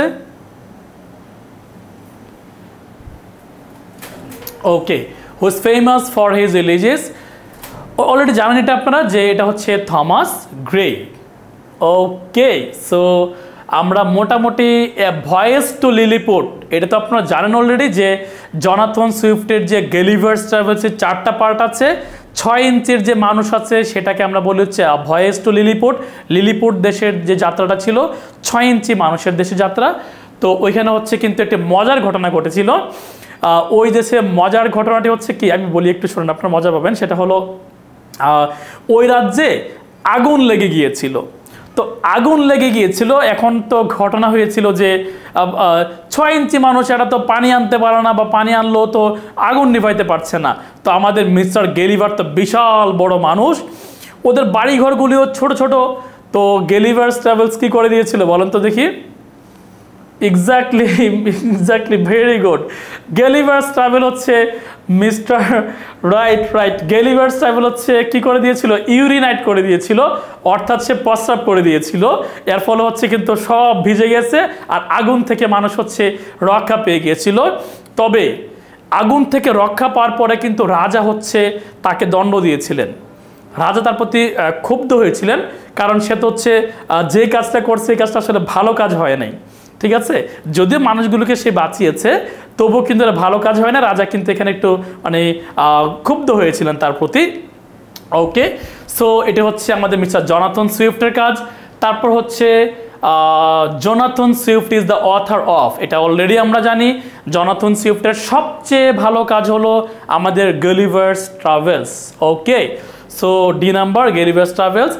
আমি আপনাদেরকে আবারও বলছি, আপনারা ক্লাসটি শেষ হওয়ার পরেই 1 ঘন্টা সময় নিয়ে গেলিভার্স ট্রাভেলস মুভিটি ইউটিউব থেকে এখনই দেখে ফেলেন।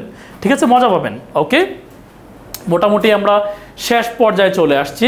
The first English dictionary was compiled by, আমরা জানি যে 40,000 শব্দের একটি ডিকশনারি লিখেছেন আমাদের স্যামুয়েল জনসন, যাকে কিনা লেক্সিকোগ্রাফার বলা হয়ে থাকে। 40,000 শব্দ ছিল ওই ডিকশনারির মধ্যে, তাকে লেক্সিকোগ্রাফার বলা হয়ে থাকে। তার নাম হচ্ছে স্যামুয়েল জনসন। মোটামুটি the first English novel Pamela, এটা আমরা জানি যে পামেলা এবং ক্লারিসা, পামেলা হচ্ছে প্রথম ইংলিশ নোভেল, যেটি লিখেছেন হচ্ছে স্যামুয়েল রিচার্ডসন, তাই না? এবং ক্লারিসা এটিও কিন্তু তারই নোভেল। সো এটিও কিন্তু উত্তর হচ্ছে স্যামুয়েল রিচার্ডসন। মোটামুটি আমরা আর 2-একটা কোশ্চেন আছে। A little learning is a dangerous thing is a quotation from. A little learning is a dangerous thing, এই কোটেশনটি আমরা কোথায় পাই? অলরেডি আপনারা জানেন যে লার্নিং নিয়ে, তারপর হচ্ছে টু আর্ট ইজ, এই যে বিষয়গুলো আছে এদেরকে হচ্ছে কে লিখেছেন এটা অলরেডি আপনারা জানেন যে আমাদের আলেকজান্ডার পোপ এইসব বিষয়গুলো নিয়ে লেখালেখি করেছেন।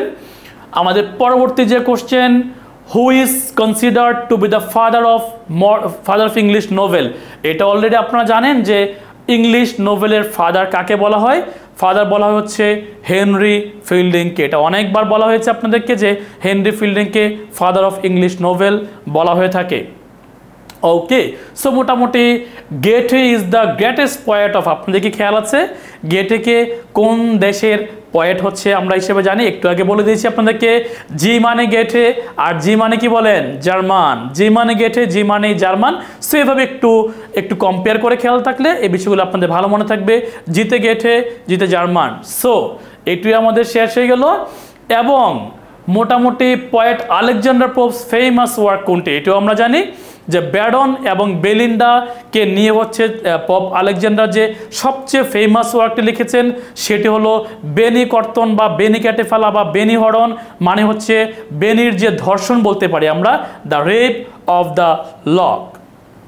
ওকে, সো মোটামুটি full many a flower is born to blush unseen, এটি আমরা জানি যে এটি বলেছে হচ্ছে আমাদের একজন গ্রেভিয়ার্ড পয়েট নামে বিখ্যাত। দেখি বলতে পারেন কিনা আমাদের গ্রেভিয়ার্ড পয়েট নামে বিখ্যাতকে? গ্রেভিয়ার্ড পয়েট নামে বিখ্যাত হচ্ছে থমাস গ্রে। এটি হচ্ছে full many of flower is born to blossom seen, এটি তিনি বলেছেন। তারপর lexicographer is a person who writes, বলেন এটা তো আমরা জানি অলরেডি যে লেক্সিকোগ্রাফার হচ্ছে আমাদের মূলত স্যামুয়েল জনসন, এবং স্যামুয়েল জনসন হচ্ছে যেহেতু লেক্সিকোগ্রাফার মানে হলো শব্দের ভান্ডার, মানে হলো ডিকশনারি। ওকে, মোটামুটি আমরা কিন্তু শেষ পর্যায়ে চলে আসছি। Paradise Regained is an epic, Paradise Regained হচ্ছে একটি এপিক, এবং এই এপিকের হচ্ছে রাইটার সেটাও আমরা জানি। এই এপিকের রাইটার হচ্ছে মূলত আমাদের মিল্টন, এই এপিকের রাইটার হচ্ছে আমাদের মিল্টন। ওকে, আমরা হচ্ছে আরেকটা কোশ্চেন আছে, who was the famous mock heroic poet in English literature? বলেন আমাদের ইংলিশ লিটারেচারে মক হিরোইক পয়েট কে? মক হিরোইক পয়েট মানে মকারি করেন কে? এমন একজন পয়েট, মকারি করেন এমন একজন পয়েট, এটা আমরা অলরেডি জানি, সেটা হচ্ছে আলেকজান্ডার পোপ। তিনি হচ্ছে মূলত the rape of the lock এমন টাইপের যে মকারি করেছেন সমাজকে নিয়ে বা জাতিকে নিয়ে, কমিউনিটিকে নিয়ে, তিনি এইসব বিষয়গুলো থেকে কিন্তু মূলত তাকে মক হিরোইক পয়েট বলা হয়ে থাকে।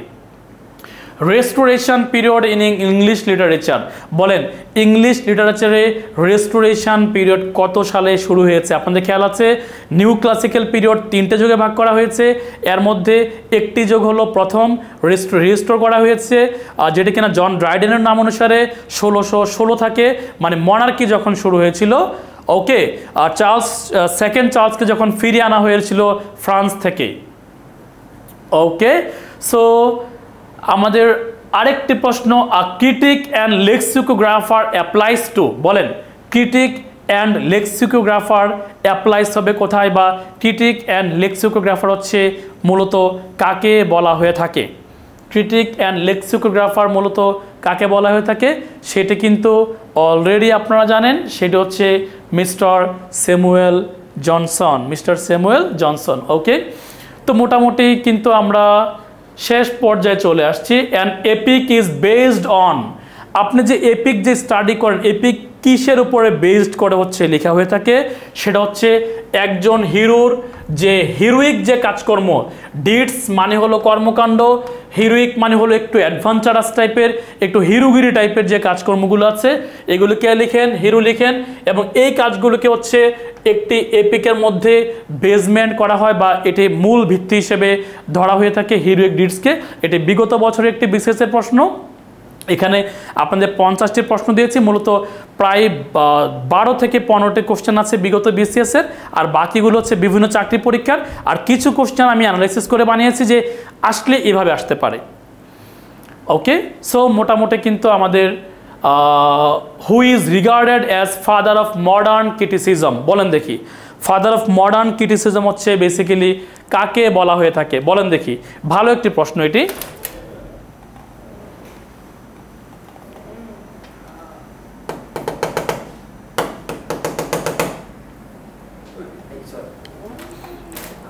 ওকে, ফাদার অফ মডার্ন ক্রিটিসিজম কাকে বলা হয়ে থাকে? মানে তিনি ক্রিটিসিজমের উপর হচ্ছে মানে আলোচনা করেন বা তার সাহিত্যকর্মগুলো হচ্ছে এরকম টাইপের হয়ে থাকে। এটা কিন্তু অলরেডি আপনারা জানেন যে জন ড্রাইডেনকে মূলত হচ্ছে ক্রিটিসিজমের জনক বলা হয়ে থাকে, এবং তার অনুসারে কিন্তু আমাদের নিউ ক্লাসিক্যাল পিরিয়ডের সর্বপ্রথম যে রেস্টোরেশন পিরিয়ড আছে এটিকে কিন্তু তার প্রধান সাহিত্যকর্ম মানে সাহিত্যিক হিসেবে তাকে বলা হয়ে থাকে।